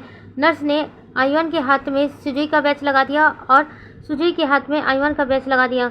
वांगजी जब ये सुनता है तो कहते हैं, सारे के सारे बेवकूफ़ भरे पड़े हैं। उसके बाद वांगजी विंग की तरफ देखता है और कहता है, चलो बच्चों के लिए कुछ खाने के लिए लेकर आते हैं, हॉस्पिटल के कैंटीन में चलते हैं। विंग हाँ में सर हिलाता है। उसके बाद दोनों ही कैंटीन में पहुंच जाते हैं और बच्चों के लिए कुछ खाने का सामान खरीदते हैं। उसके बाद वांगजी पैसे दे रहा था, तभी विंग कहता है, नहीं, मैं पैसे दे दूंगा। वांगजी जब ये सुनता है तो विंग की तरफ देखता है और कहता है, अभी उन दोनों का बाप जिंदा है और मैं इतना कैपेबल हूँ कि मैं अपने दोनों बच्चों का खर्चा उठा सकता हूँ, इसलिए तुम्हें अपने पैसे देने की ज़रूरत नहीं है। विंग जब ये सुनता है तो गुस्से से वांगजी की तरफ देखने लगता है और कहता है, तो इसका कहने का क्या मतलब है? मैं भी तो उनकी माँ हूँ ना, मैं भी तो उनकी जिम्मेदारी उठा सकता हूँ। वांगजी विंग की तरफ देखता है और कहता है, नहीं, उनकी जिम्मेदारी मेरे ऊपर है क्योंकि मैं उनका बाप हूँ। वांगजी की बात सुनकर विंग को और ज़्यादा गुस्सा आता है और कहता है, कहीं तुम ये तो नहीं सोच रहे हो ना कि मैं अपने दोनों बच्चे तुम्हें दे दूँगा? बिल्कुल नहीं, मैं अपने दोनों बच्चे तुम्हें नहीं देने वाला, दोनों बच्चे अब से मेरे पास रहेंगे। वांगजी जब विंग की ये बात सुनता है तो गुस्से से विंग की तरफ देखता है और कहता है, वो दोनों बच्चे मेरे भी हैं, उनका बायोलॉजिकल फादर हूँ मैं, तुम मेरे बच्चों को मुझसे दूर नहीं रख सकते, उन पर पूरा हक है मेरा। उसके बाद वहीं पर वांगजी और विंग में बहस स्टार्ट हो जाती है। आसपास के लोग उन दोनों को घूर घूर कर देख रहे थे। वांगजी को जब ये महसूस होता है कि सभी लोग उन्हें ही घूर रहे हैं तो वांगजी विंग से कहता है, अभी के लिए शांत हो जाओ, चलो यहाँ से, सभी लोग हमें देख रहे हैं। विंग भी सबकी तरफ देखता है और हाँ में सर हिलाता है। उसके बाद वांगजी के साथ वहाँ से निकल जाता है। वांगजी विंग को देखता है और कहता है, बच्चों के सामने हम इस तरह से नहीं लड़ सकते, उन दोनों का दिल बहुत मासूम है, उनके सामने हम इस तरह से बिहेव नहीं कर सकते। विंग भी हाँ में सर हिलाता है। उसके बाद दोनों ही उन दोनों के रूम में पहुंच जाते हैं। अभी आईवान और वी आईवान सोए नहीं थे, बस आपस में बातें कर रहे थे। जैसे ही दोनों आईवान की नज़र वांगजी और विंग पर पड़ती है तो दोनों उठ के बैठ जाते हैं और अपने मॉम डैड को देखने लगते हैं। वांगजी जल्दी से वी आईवान के पास पहुंचता है और कहता है मैं तुम्हारे लिए खाना लेकर आया हूँ, तुम कुछ खाना चाहोगे? वी आईवान हाँ में सर हिलाता है। उसके बाद वांगजी लैन आईवान की तरफ भी देखता है और कहता है तुम्हारे लिए भी लेकर आया हूँ, तुम भी कुछ खाना चाहोगे? लैन आईवान भी हाँ में सर हिलाता है। उसके बाद वांगजी सारा फूड आइटम निकाल देता है और अपने हाथों से दोनों को खिलाने लगता है। विंग जल्दी से वांगजी के हाथ को पकड़ लेता है और कहता है मैं अपने दोनों बच्चों को खुद अपने हाथों से खिलाऊंगा। वांगजी गुस्से से विंग की तरफ देखता है और कहता है अच्छा ठीक है, तुम एक बच्चे को खिलाओ और मैं एक बच्चे को खिलाता हूँ। ऐसा कहकर वांगजी एक स्पून विंग के हाथ में भी दे देता है और कहता है लो खिला लो। ऐसा कहकर दोनों ही अपने अपने बच्चे को खिलाने लगते हैं। दोनों बच्चे बहुत खुश थे क्योंकि आज उनके पेरेंट्स उसके सामने थे। थोड़ी देर बाद डॉक्टर उनके रूम में आता है और दोनों आईवान को चेक करता है और उसके बाद वांगजी और विंग की तरफ देखता है और कहता है आपके दोनों बच्चे अब बिल्कुल ठीक है, चाहे तो कल सुबह उन्हें डिस्चार्ज करवा सकते हैं। वांगजी जब ये सुनता है तो कहता है ठीक है, मैं कल सुबह इन दोनों को डिस्चार्ज करके घर ले जाऊंगा। विंग जब ये सुनता है तो कहता है नहीं, दोनों बच्चे मेरे घर जाएंगे। वांगजी कुछ कहने ही वाला था लेकिन कुछ सोचकर रुक जाता है और कहता है ठीक है, तुम दोनों बच्चों को अपने साथ ले जा सकते हो, लेकिन मुझे अपने घर का एड्रेस देना, मैं भी अपने बच्चों के साथ वक्त बिताता हूँ। पर मेरा भी है। विंग अपना बना लेता है और में बड़बड़ाने लगता है, बार बार एक ही शब्द बोले जा रहा है, दोनों बच्चों पर मेरा हक है। मैं क्या हवा में उड़ के आया हूँ? क्या मेरा हक नहीं है मेरे बच्चों पर? वांगजी विंग को घूर घूर कर देख रहा था और कहता है तुम जो अपने मन में सोच रहे हो ना, सेम मैं भी अपने मन में वही सोच रहा हूँ, इसलिए भूल कर भी ये गलती मत करना और मेरे बच्चों को मुझसे दूर करने की तो कोशिश ही मत करना। दोनों फिर से बहस करने लगते हैं। लैन आईवान और वी आईवान दोनों की तरफ देखते हैं और कहते हैं मॉम डैड आप दोनों फिर से लड़ने लगे हो। वांगजी और विंग जब ये सुनते हैं तो दोनों ही चुप हो जाते हैं और एक दूसरे को इशारों में बहस ना करने को कहते हैं। विंग भी वांगजी की बात समझ जाता है और फिर चुप हो जाता है। उसके बाद वांगजी विंग की तरफ देखता है और कहता है कि क्या रात को तुम दोनों बच्चों को संभाल लोगे? मुझे कुछ ज़रूरी काम है इसलिए मुझे बाहर जाना होगा। विंग हाँ में सर हिलाता है और कहता है हाँ मैं दोनों को संभाल लूँगा। उसके बाद वांगजी वहाँ से निकल जाता है। विंग दोनों बच्चों के पास आता है और उन्हें सुला देता है और कहता है तुम सो जाओ, रात काफ़ी हो गई है। ऐसा कहकर विंग भी उन दोनों बच्चों के पास आकर जाता है और उनको प्यार से थपकियाँ देने लगता है और लोरी गाकर दो आने लगता है। वांगजी अभी वहाँ से गया नहीं था। वांगजी रूम का डोर थोड़ा ओपन करके देखता है तो देखता है विंग दोनों बच्चों के साथ लेटा हुआ है और उन्हें प्यार से लोरी गाकर सुना रहा है। वांगजी जब ये सुनता है तो वह खुश हो जाता है, उसके फेस पर एक स्माइल आ जाती है। उसके बाद वांगजी वहाँ से चला जाता है। यहाँ से हम नेक्स्ट मॉर्निंग का सीन देखते हैं। नेक्स्ट मॉर्निंग लैन आईवान और वी आईवान दोनों को ही डिस्चार्ज मिल चुका था। विंग उन दोनों को लेकर बाहर आता है और टैक्सी बुलाने लगता है, लेकिन तभी वांगजी अपनी कार लेकर वहाँ पहुँच जाता है और विंग की तरफ देखता है और कहता है कार में आकर बैठो। विंग दोनों बच्चों को लेकर कार में आकर बैठ जाता है। वांगजी विंग की तरफ देखता है और कहता है अपने घर का एड्रेस बताओ। विंग ना चाहते हुए भी वांगजी को अपने घर का एड्रेस बता देता है। उसके बाद वांगजी विंग को उसके घर ले जाता है। दोनों बच्चे एक साथ बाहर निकलते हैं। आस पड़ोस के लोग देखकर हैरान हो जाते हैं कि विंग के साथ अब एक नहीं दो जुड़वा बच्चे थे। सभी लोग हैरानी से विंग को देख रहे थे। अब विंग आस पड़ोस के लोगों को क्या बताए। तभी वहाँ पर पड़ोस की एक ओल्ड लेडी आ जाती है और विंग की तरफ देखती है और कहती है विंग बेटा ये कौन है और ये बच्चा, ये तो बिल्कुल आईवान की तरह दिख रहा है। दोनों आईवान देखकर मुस्कुरा देते हैं और कहते हैं हम दोनों ट्विंस हैं, इसलिए हम दोनों एक जैसे हैं और ये हमारे डैड हैं। वो ओल्ड लेडी वांगजी को ध्यान से देखने लगती है। उसके बाद विंग की तरफ देखती है और कहती है क्या ये तुम्हारे हस्बैंड है? विंग कुछ कहने ही वाला था तभी वांगजी हाँ में सर हिलाता है और कहता है हाँ मैं उसका हस्बैंड हूँ। विंग जब ये सुनता है तो उसकी आंखें बड़ी बड़ी हो जाती हैं, लेकिन अभी फ़िलहाल के लिए वो किसी से कुछ नहीं कहता। वो दोनों आईवान की तरफ देखता है और कहता है चलो बेटा घर के अंदर चलते हैं। ऐसा कहकर वो दोनों आईवान का हाथ पकड़ता है और उन्हें अपने घर के अंदर लेकर आता है। वांगजी भी पीछे पीछे वहीं पर आ जाता है। वांगजी जब घर को देखता है तो हैरान हो जाता है क्योंकि घर बहुत ज़्यादा छोटा था। वांगजी कहता है तुम यहाँ पर रहते हो? विंग हाँ में सर हिलाता है और कहता है हाँ मैं यहीं पर रहता हूँ। क्यों, कुछ प्रॉब्लम है? वांगजी कहता है ये घर कुछ ज़्यादा छोटा नहीं है। विंग गुस्से से वांगजी की तरफ देखता है और कहता है जैसा भी है मेरा घर है। वांगजी उसके बाद कुछ भी नहीं कहता। उसके बाद वी आईवान लैन आईवान की तरफ देखता है और कहता है आईवान चलो तुम्हें मैं अपने रूम में ले जाता हूँ। ऐसा कहकर वी आईवान लैन आईवान का हाथ पकड़ता है और अपने रूम में ले जाता है। अब लिविंग रूम में सिर्फ वांगजी और विंग थे। विंग वांगजी को घूर घूर कर देख रहा था। वांगजी जब ये देखता है कि विंग उसे घूर रहा है तो विंग से कहता है तुम मुझे इस तरह से घूर क्यों रहे हो? विंग कहता है आपको कोई और काम नहीं है? वांगजी कहता नहीं, मैंने 15 दिन के लिए अपने ऑफिस से छुट्टी ली है, मेरा सारा काम मेरा सेक्रेटरी देख लेगा, इसलिए 15 दिन के लिए तो मैं यहीं पर रहने वाला हूँ। विंग जब ये सुनता है तो हैरान हो जाता है और कहता नहीं आप मेरे घर पर नहीं रुक सकते हैं। वांगजी कहता है क्यों नहीं रुक सकता? विंग वांगजी से कहता है अगर आप यहाँ रुके तो लोग क्या कहेंगे, मेरे नेबर्स क्या कहेंगे? वांगजी कहता है अभी अभी तुम्हारे को बताया है ना, मैं तुम्हारा हस्बैंड हूँ, इसलिए वो लोग तो कुछ कहने से रहे। विंग अपना मुंह बना लेता है और उसके बाद अपने रूम में चला जाता है। विंग जब अपने रूम में चला जाता है तो वांग जी को याद आता है कि उसने अपना सारा लगेज तो कार में रखा है, इसलिए वांग जी अपना लगेज लेने चला जाता है। थोड़ी देर बाद वांग जी अपना सारा सामान लेकर आता है और विंग के रूम को बिना नॉक किए ही उसके रूम के अंदर चला जाता है। लेकिन तभी विंग वॉशरूम से नहाकर बाहर निकला था और वो सिर्फ टॉवल में था। वांग जी विंग को टॉवल में देखकर हैरान हो जाता है और हैरानी से उसकी आंखें बड़ी बड़ी हो जाती हैं। लेकिन जैसे ही नज़र वांग जी पर पड़ती है तो वो जोर से चिल्ला पड़ता है, जिसकी आवाज़ आईवान और वी आईवान के रूम में भी पहुंच जाती है। दोनों बच्चे भागकर अपने माँ के रूम में आ जाते हैं। विंग जल्दी से दौड़कर वॉशरूम में भाग जाता है और कहता है, लैन वांग जी, अपने दोनों बच्चों को लेकर उनके रूम में जाओ। वांग जी जब ये सुनता है तो हमें सर हिलाता है और दोनों बच्चों को अपनी बाहों में उठा लेता है और कहता है, तुम्हारी मॉम को गुस्सा आ गया है, चलो चलते हैं। ऐसा कहकर वांग जी दोनों बच्चों को लेकर वी आईवान के रूम में आ जाता है। वांग जी बच्चों के रूम में जाने के बाद गहरी गहरी सांसें ले रहा था। वी आईवान जब ये देखता है तो कहता है, डैडा क्या हुआ है आपको, आप ऐसे सांस क्यों ले रहे हो? वांग जी कहता है, कुछ नहीं, भाग कर आया हूँ ना, इसलिए सांस चढ़ गई। वांग जी उसके बाद सीधे विंडो पर चला जाता है और फ्रेश एयर लेने लगता है और कहता है, इस ओमेगा फेरोमोन्स, ये इसके फेरोमोन्स तो बहुत ही ज़्यादा इफेक्टिव हैं, मैं ऐसे फेरोमोन्स पहले भी महसूस कर चुका हूँ। उसके बाद वांग जी अपने दोनों बच्चों की तरफ देखता है और कहता है, लैन आईवान, उसके फेरोमोन्स भी तो इस ओमेगा की तरह ही हैं, तभी इसके फेरोमोन्स इतने इफेक्टिव लग रहे हैं। मुझे अपने ऊपर कंट्रोल करना होगा, नहीं तो कुछ गड़बड़ हो जाएगी। ये सोचकर वांग जी फिर से विंडो के बाहर देखने लगता है। तभी वहाँ पर विंग गुस्से में आ जाता है और कहता है, लैन वांग जी, आपको जरा भी शर्म नहीं है कि रूम में जाते हैं तो पहले नॉक करते हैं? वांग जी कहता है, इस घर में सिर्फ 2 ही रूम हैं, एक रूम बच्चों का है और एक रूम तुम्हारा, तो मैं किस रूम में जाऊँ, मुझे बता दो ताकि मैं वहाँ रह सकूँ। विंग अपना मुँह बना लेता है और कहता है, आप लिविंग रूम में रहेंगे? वांग जी कहता है, मैं लिविंग रूम में नहीं रहने वाला, मुझे भी रूम चाहिए। विंग कुछ कहने ही वाला था, लेकिन तभी विंग की नज़र अपने दोनों बच्चों पर जाती है। विंग गुस्से में वांग जी की तरफ देखता है और कहता है, तुम्हें रूम चाहिए ना, तो रख लो रूम, मैं लिविंग रूम में रह जाऊंगा। ऐसा कहकर विंग गुस्से से वी आईवान के रूम से बाहर निकल जाता है और सीधे किचन में चला जाता है। विंग किचन में आकर लंच तैयार करने लग जाता है। वांग जी बच्चों के साथ अपना समय बिताने लगता है, उनके साथ खेलने लगता है। दोनों बच्चे आज बहुत खुश थे, दोनों बच्चों को ही अपने पिता का मिला था। उधर लैन आईवान को उसकी माँ का। कुछ देर बाद विंग वी आईवान के रूम में आता है और उन तीनों की तरफ देखता है और कहता है, तीनों फ्रेश हो जाओ, मैंने लंच तैयार कर दिया है। वांग जी आईवान और लैन आईवान जब ये सुनते हैं तो मुस्कुरा देते हैं। वांग जी कहता है, चलो बच्चों, मैं तुम्हें फ्रेश करवा देता हूँ। ऐसा कहकर वांग जी दोनों बच्चों को वॉशरूम में ले जाता है और फ्रेश कराने लगता है। वी आईवान तो अपने कपड़े उतारने को राजी नहीं हो रहा था और कहता है, डैडा आप वॉशरूम से बाहर जाइए, मैं अपने कपड़े खुद चेंज कर लूँगा। वांग जी वी आईवान की तरफ देखता है और कहता है, तुम इतने बड़े भी नहीं हुए हो, चुपचाप खड़े रहो, मैं तुमको चेंज करवा रहा हूँ, चेंज भी करवा दूंगा। ऐसा कहकर वांग जी अपने काम में लग जाता है। विंग दूर से ही उन तीनों को देख रहा था। विंग के चेहरे पर भी अनजाने में एक स्माइल आ जाती है। विंग तो यही चाहता था ना, एक फैमिली जो उसकी खुद की हो। विंग कुछ देर उन तीनों को देखता है, फिर अपना हेडसेट करता है और रूम से बाहर आकर लिविंग रूम में बैठ जाता है।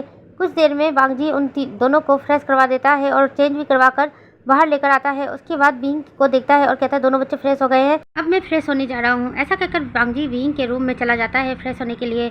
विंग लैन आईवान और वी आईवान दोनों को चेयर पर बैठाता है और कहता है, चलो तुम दोनों अपना अपना लंच करो। ऐसा कहकर विंग उन दोनों को फूड सर्व करने लगता है। तभी वांग जी भी फ्रेश होकर आ जाता है।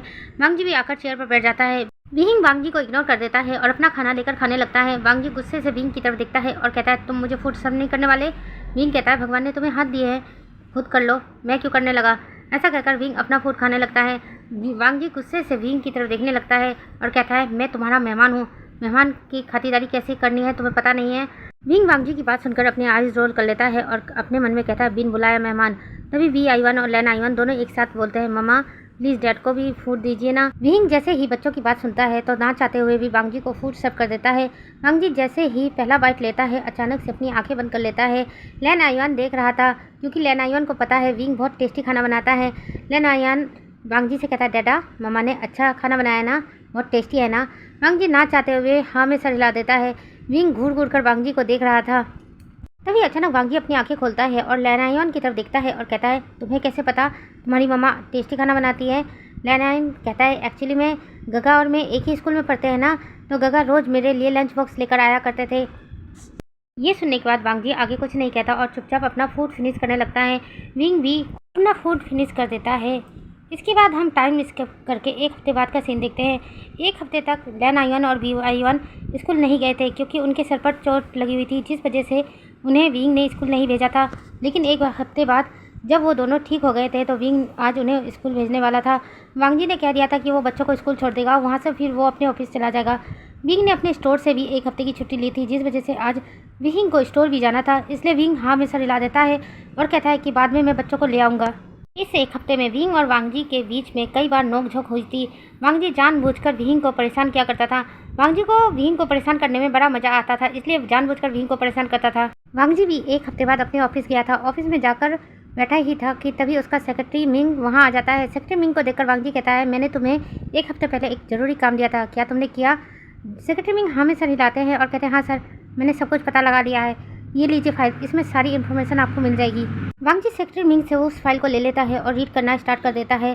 फाइल को रीड करने के बाद वांग जी के फेस पर एक डेविल स्माइल आ जाती है और कहते हैं, अच्छा तो ये प्लान था। उसके बाद वांग जी सेक्रेटरी मिंग की तरफ देखता है और कहता है, सेक्रेटरी मिंग, मैं कुछ घंटों के लिए बाहर जा रहा हूँ, ऑफिस संभाल लेना। ऐसा कहकर वांग जी वहाँ से निकल जाता है और अपना फ़ोन निकालता है और किसी को कॉल करता है। घंटों बाद वांग जी वापस अपने ऑफिस आ जाता है और अपना काम करने लगता है। लेकिन जैसे ही इवनिंग में 6 बजते हैं तभी सेक्रेटरी मिंग वांग जी के पास आता है और कहता है, सर आज आपकी एक मीटिंग है अभी। वांग जी सेक्रेटरी मिंग की तरफ देखता है और उसके बाद वॉच की तरफ देखता है तो कहता है, कैंसिल कर दो। सेक्रेटरी मिंग हैरानी से वांग जी की तरफ देखता है और कहता है, सर लेकिन ये मीटिंग तो आपने ही फिक्स की थी ना। वांग जी कहता है, मैं इस वक्त घर जा रहा हूँ, मुझे अपने बच्चों को देखने को मन कर रहा है, इसलिए मैं कोई भी मीटिंग नहीं कर रहा। ऐसा कहकर वांग जी अपना सारा सामान लेता है और वहाँ से निकल जाता है।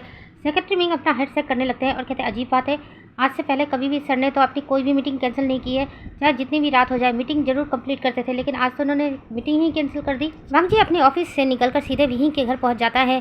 विहीं के घर पहुंचने के बाद वांग जी को ऐसा लग रहा था कि जैसे कि वांग जी अपने खुद के घर पर आया है, ना कि विहीं के घर पर। वांग जी जैसे ही डोरबेल बजाता है तभी विंग दरवाज़ा ओपन करता है। विंग वांग जी को देखकर अजीब सा मुँह बनाता है। तभी दोनों बच्चे दौड़ते हुए आते हैं और कहते हैं, डैडा आप आ गए। वांग जी जल्दी से अपने घुटनों पे बैठ जाता है और दोनों बच्चों को अपनी बाहों में उठा लेता है।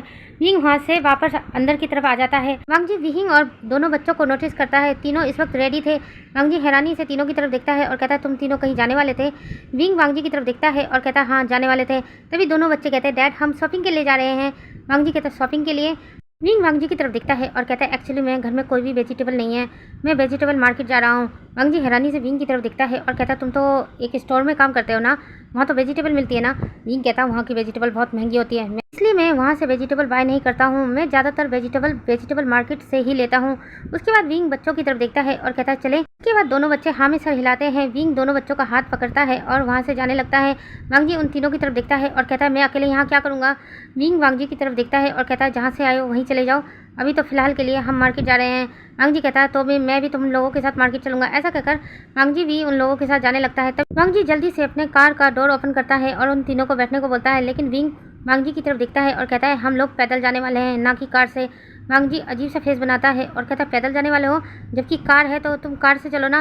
विंग घूर घूर कर वांग जी को देखता है और कहता है कि नहीं, हम लोग पैदल ही जाएंगे, यहाँ से मार्केट ज़्यादा दूर नहीं है। ऐसा कहकर विंग बच्चों को लेकर आगे जाने लगता है। वांग जी को ना चाहते हुए भी विंग के साथ पैदल ही चलना पड़ता है। कुछ देर चलने के बाद वांग जी विंग को घूर घूर कर देखता है और कहता है, तुम्हारा मार्केट और कितनी दूर है? विंग कहता है कि कुछ ही दूर है, चलो चलते हैं। ऐसा कहकर विंग फिर से चलने लगता है। वांग जी कहता है, पिछले आधे घंटे से हम चल ही रहे हैं और तुम्हारा मार्केट अभी तक नहीं आया, इससे अच्छा तो हम कार से आ जाते ना। विंग कहता है, नहीं, पैदल चलना सेहत के लिए अच्छा होता है, इसलिए मैं पैदल चल रहा हूँ। वांग जी उसके बाद अपना मुंह बनाते रहता है और गुस्से में कहता है, ये हमेशा अपनी मन की मनमानी क्यों करता है, ये मेरी बात कभी क्यों नहीं सुनता है।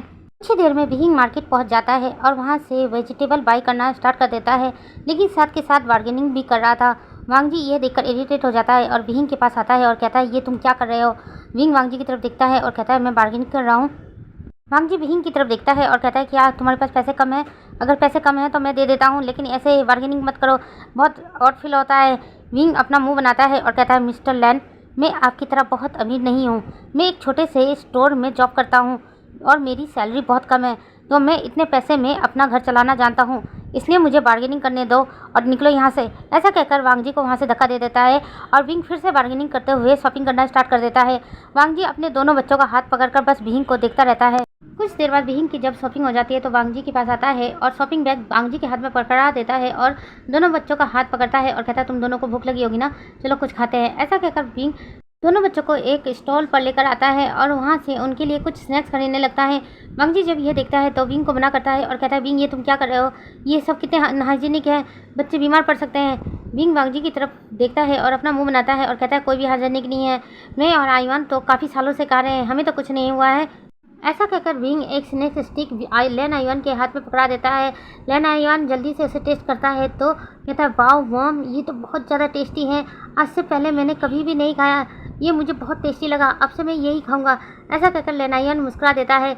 वी आईवान कहता है, मैं और मम्मा अक्सर यहाँ शॉपिंग करने के लिए आते हैं, उसके बाद मम्मा मुझे ये स्नैक्स खरीद के देती है, ये बहुत ज़्यादा टेस्टी होता है और यम्मी भी। विंग एक स्टिक वांगजी की तरफ बढ़ा देता है और कहता है, लो तुम भी खाओ। वांगजी कहता है, मैं नहीं खाऊंगा, ये बहुत अनहाइजेनिक है, मैं बीमार पड़ सकता हूँ। विंग वांगजी की तरफ देखता है और अपना आईब्रोज करता है और कहता है, कोई बात नहीं, मैं ही खा लूँगा, अब चलो घर चलते हैं। ऐसा कहकर विंग एक स्टिक लेकर खाने लगता है और दोनों बच्चों के साथ चलने लगता है। वांगजी के हाथ में अभी भी सारे शॉपिंग बैग्स थे। वांगजी अपने हाथ को देखता है और विंग को देखता है, उसके बाद अपने बच्चों को देखता है तो उसके फेस पर एक हल्की सी स्माइल आ जाती है। विंग वांगजी की तरफ देखता है और एक स्टिक वांगजी की तरफ बढ़ाता है और कहता है, क्या तुम सच में नहीं खाने वाले, अगर तुम नहीं खाओगे तो मैं इसे खा लूँगा। वांगजी विंग की तरफ देखता है और कहता है, मैं कैसे खाऊंगा, अगर मेरा मन भी किया तो भी मैं नहीं खा सकता। विंग हैरानी से वांगजी की तरफ देखता है और कहता है, ऐसा क्यों। वांगजी अपने दोनों हाथों की तरफ इशारा करता है और कहता है, मेरे दोनों हाथों में तुम्हारा शॉपिंग बैग है। विंग जब ये सुनता है तो कहता है, ठीक है, मैं तुम्हारी मदद करता हूँ। वांगजी खुश हो जाता है और कहता है, क्या तुम ये शॉपिंग बैग लेने वाले हो।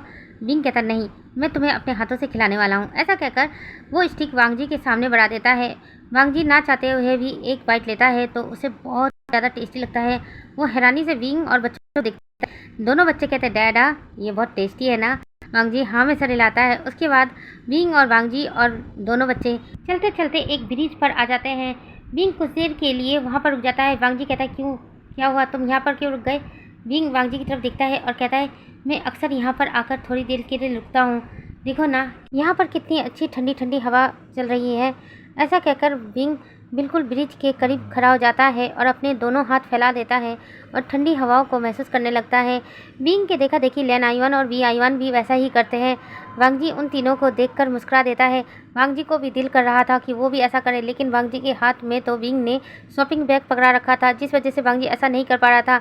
विंग वांगजी की तरफ देखता है और कहता है कि उन्हें तुम नीचे रख कर सकते हो। वांगजी जब ये सुनता है तो जल्दी से शॉपिंग बैग को नीचे रख देता है और वो भी अपने हाथों को फैला लेता है। वांगजी जब ठंडी ठंडी हवाओं को महसूस करता है तो उसे बहुत ज़्यादा सुकून मिलता है। वांगजी अपनी आंखें खोल लेता है और विंग और अपने बच्चों को देखता है, वो तीनों भी वैसा ही कर रहे थे। वांगजी अपने मन में कहता है, ये वही सुकून है जिसकी तलाश मैं सालों से कर रहा था, अब जाके ये सुकून मिला है, मुझे बहुत अच्छा लग रहा है, ऐसा लग रहा है कि मेरी फैमिली कंप्लीट हो चुकी है। ये कहकर वांगजी उन तीनों की तरफ देखता है और स्माइल कर देता है। तभी विंग भी वांगजी की तरफ देखता है और कहता है, चलो सामान उठा लो, घर चलना है। वांगजी शॉपिंग बैग्स को फिर से उठा लेता है और विंग और अपने बच्चों के साथ चलने लगता है। तभी वी आईवान की नज़र आइसक्रीम कार्ट पर पड़ती है। वी आईवान जल्दी से विंग की तरफ देखता है और कहता है, मॉम मुझे आइसक्रीम खानी है। लेन आईवान भी जब ये देखता है तो कहता है, मुझे भी आइसक्रीम खानी है। विंग कहता है, ठीक है चलो। वांगजी मना करता है, कहता है, अभी अभी बच्चे ठीक हुए हैं, उनकी हेल्थ ख़राब हो जाएगी, उन्हें इस तरह आइसक्रीम नहीं खाना चाहिए। विंग वांगजी को पूरा इग्नोर कर देता है और दोनों बच्चों को आइसक्रीम खरीद के देता है और अपने लिए भी लेने लगता है। उसके बाद विंग वांगजी की तरफ देखता है और कहता है, तुम्हें भी चाहिए। वांगजी मना कर देता है। विंग फिर भी वांगजी के लिए एक आइसक्रीम खरीद लेता है और वांगजी की तरफ बढ़ाते हुए कहता है कि लो खा लो। वांगजी विंग को घूर घूर कर देखने लगता है और कहता है, तुम्हें दिखाई नहीं दे रहा, मेरे दोनों हाथों में शॉपिंग बैग है, मैं कैसे खाऊंगा। विंग कहता, ओह मैं भूल गया, एक बैग मुझे दे दो। वांगजी कहता है, नहीं, ये दोनों बैग्स बहुत भारी हैं, तुम ले नहीं पाओगे, एक काम करो, तुम ही मुझे आइसक्रीम खिला दो, जैसे तुमने मुझे स्नैक्स खिलाया था इसे भी खिला दो। विंग अपना मुंह बनाता है और उसके बाद वांगजी को आइसक्रीम खिलाने लगता है और खुद भी खाने लगता है। उसके बाद वो चारों घर पहुंच जाते हैं। विंग जल्दी से वांगजी के पास आता है और वांगजी के हाथ से शॉपिंग बैग्स को ले लेता है और सीधे किचन की तरफ चला जाता है। वांगजी हैरानी से विंग को जाता हुआ देख रहा था और कहता है, इसने कितनी आसानी से सारे बैग्स उठा लिए, तो फिर मुझे पूरे रास्ते लेकर आना क्यों पड़ा, ये एक बैग ले भी तो सकता था। वांगजी विंग के पास जाता है और वांगजी विंग से कहता है, तुमने तो कितनी आसानी से बैग सारे उठा लिए थे, तो तुम एक बैग ले सकते थे।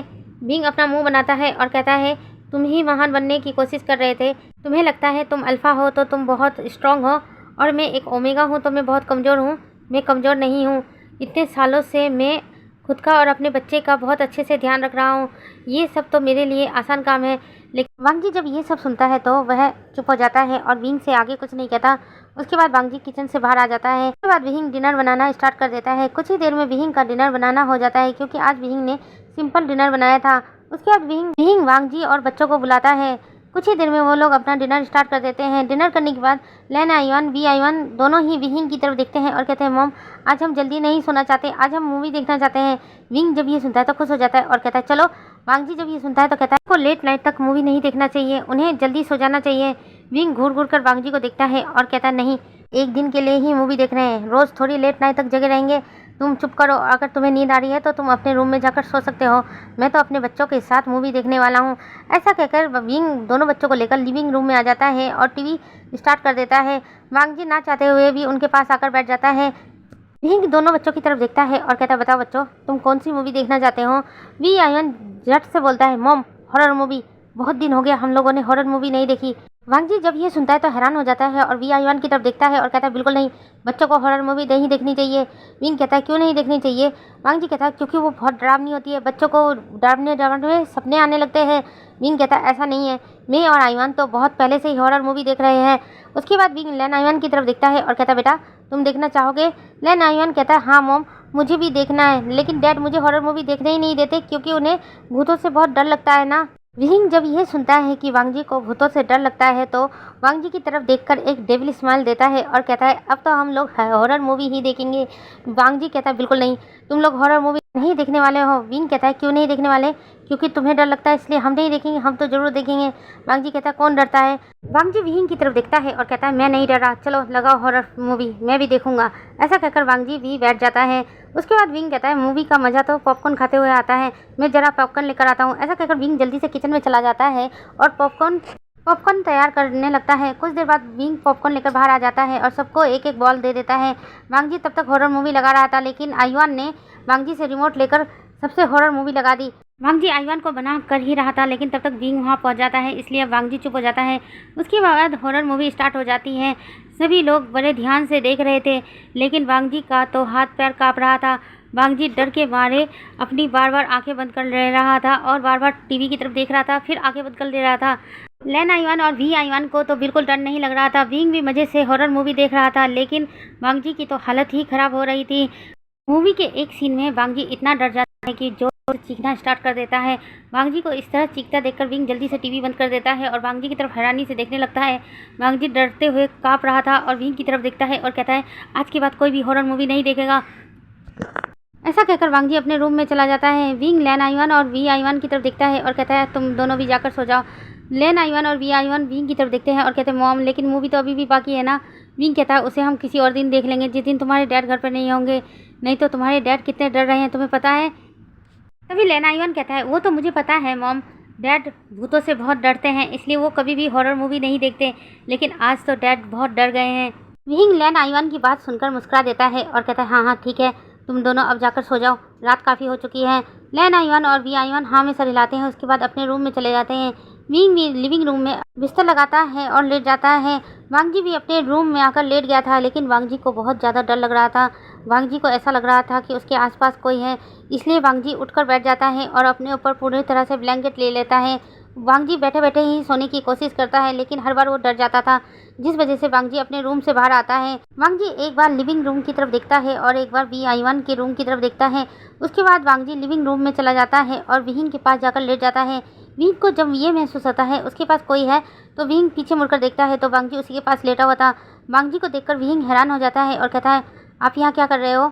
वांग जी जल्दी से विंग को हक कर लेता है और कहता है, मुझे मेरे रूम में बहुत डर लग रहा है, क्या आज रात के लिए मैं तुम्हारे साथ सो सकता हूँ।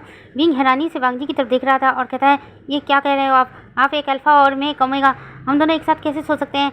वांग जी कहता है, मैं बच्चों के रूम में भी जाना चाहता था, लेकिन तुम्हें तो पता है ना आईवान का बेड कितना छोटा है, उस बेड पर वो दोनों ही बड़ी मुश्किल से सोते हैं, तो मेरे लिए कहाँ से जगह होगी, इसलिए मुझे आज रात के लिए तुम्हारे पास सोने दो ना, मैं वादा करता हूँ मैं कुछ भी ऐसा वैसा नहीं करूँगा। ऐसा कहकर वांग जी विंग को जोर से हक कर लेता है। विंग वांग जी से कहता है, इस तरह मुझे दबाओगे तो मेरी सांसें बंद हो जाएगी, थोड़ा ढीला छोड़ो। वांग जी फिर अपनी पकड़ थोड़ी ढीली कर देता है। विंग फिर चैन की सांस लेता है और कहता है, अब सो जाओ। वांग जी हाँ में सर हिलाता है और अपनी आंखें बंद कर लेता है।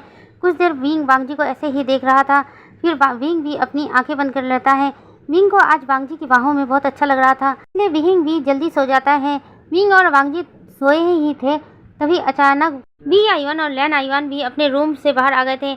उन दोनों ने अपने सर पर ब्लैंकेट ले रखा था और आकर विंग और वांग जी के सर के पास खड़े हो जाते हैं।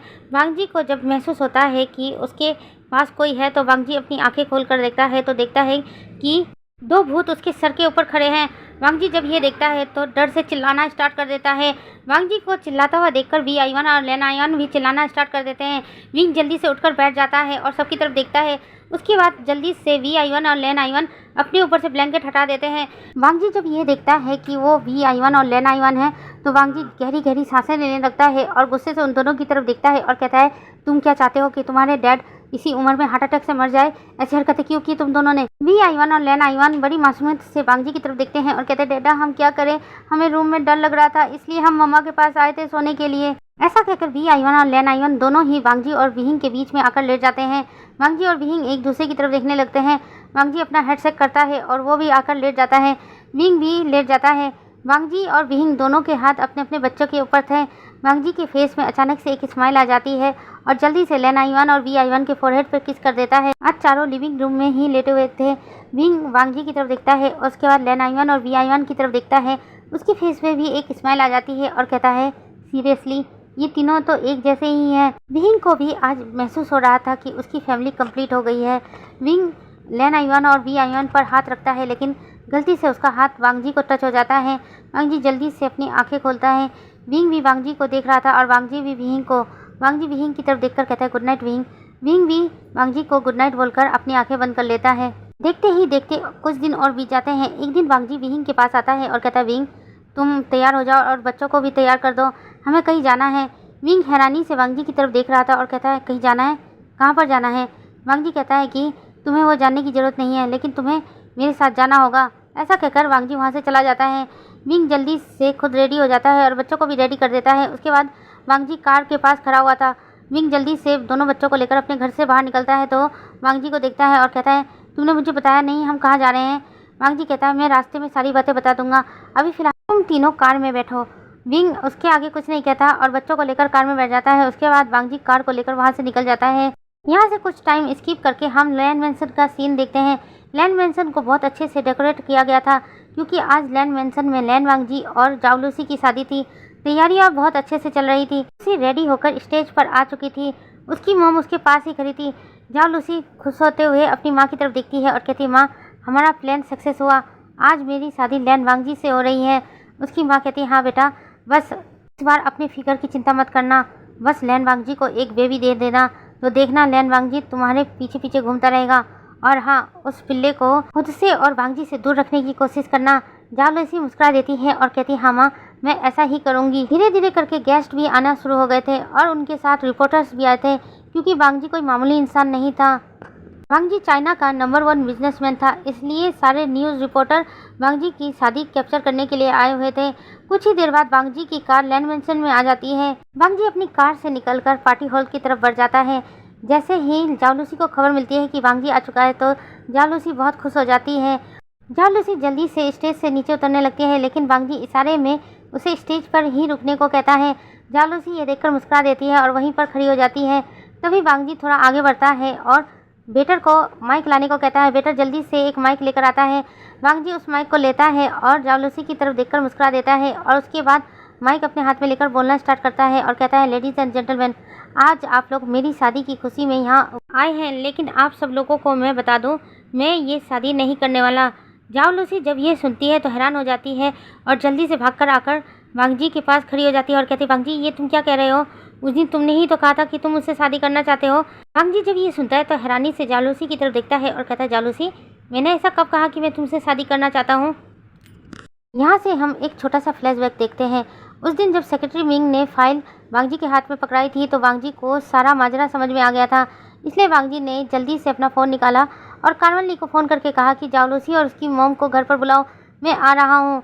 उसके बाद वांग जी अपने ऑफिस से निकल गया और सीधे लैन मैंसन में पहुँचा। वहाँ जाकर देखा जाओ लूसी और उसकी मॉम आ चुके थे। वांग जी उन दोनों की तरफ देखकर मुस्कुरा देता है। उसके बाद कार्वन ली के पास जाकर बैठ जाता है। कार्वन ली वांग जी को हैरानी से देखती है और कहती, बेटा एक हफ्ते से तुम कहाँ थे? और आईवान कहाँ पर है? वांग जी कार्मेली की तरफ देखता है और कहता है मॉम, आयुन को मैंने हॉस्टल में डाल दिया है, वो अब कुछ दिन हॉस्टल में ही रहने वाला है। वांग जी की बात सुनकर कार्मेली हैरानी से वांग जी की तरफ देखती है और कहती है बेटा ये क्या बात कर रहे हो, तुमने आयुन को हॉस्टल में क्यों डाला।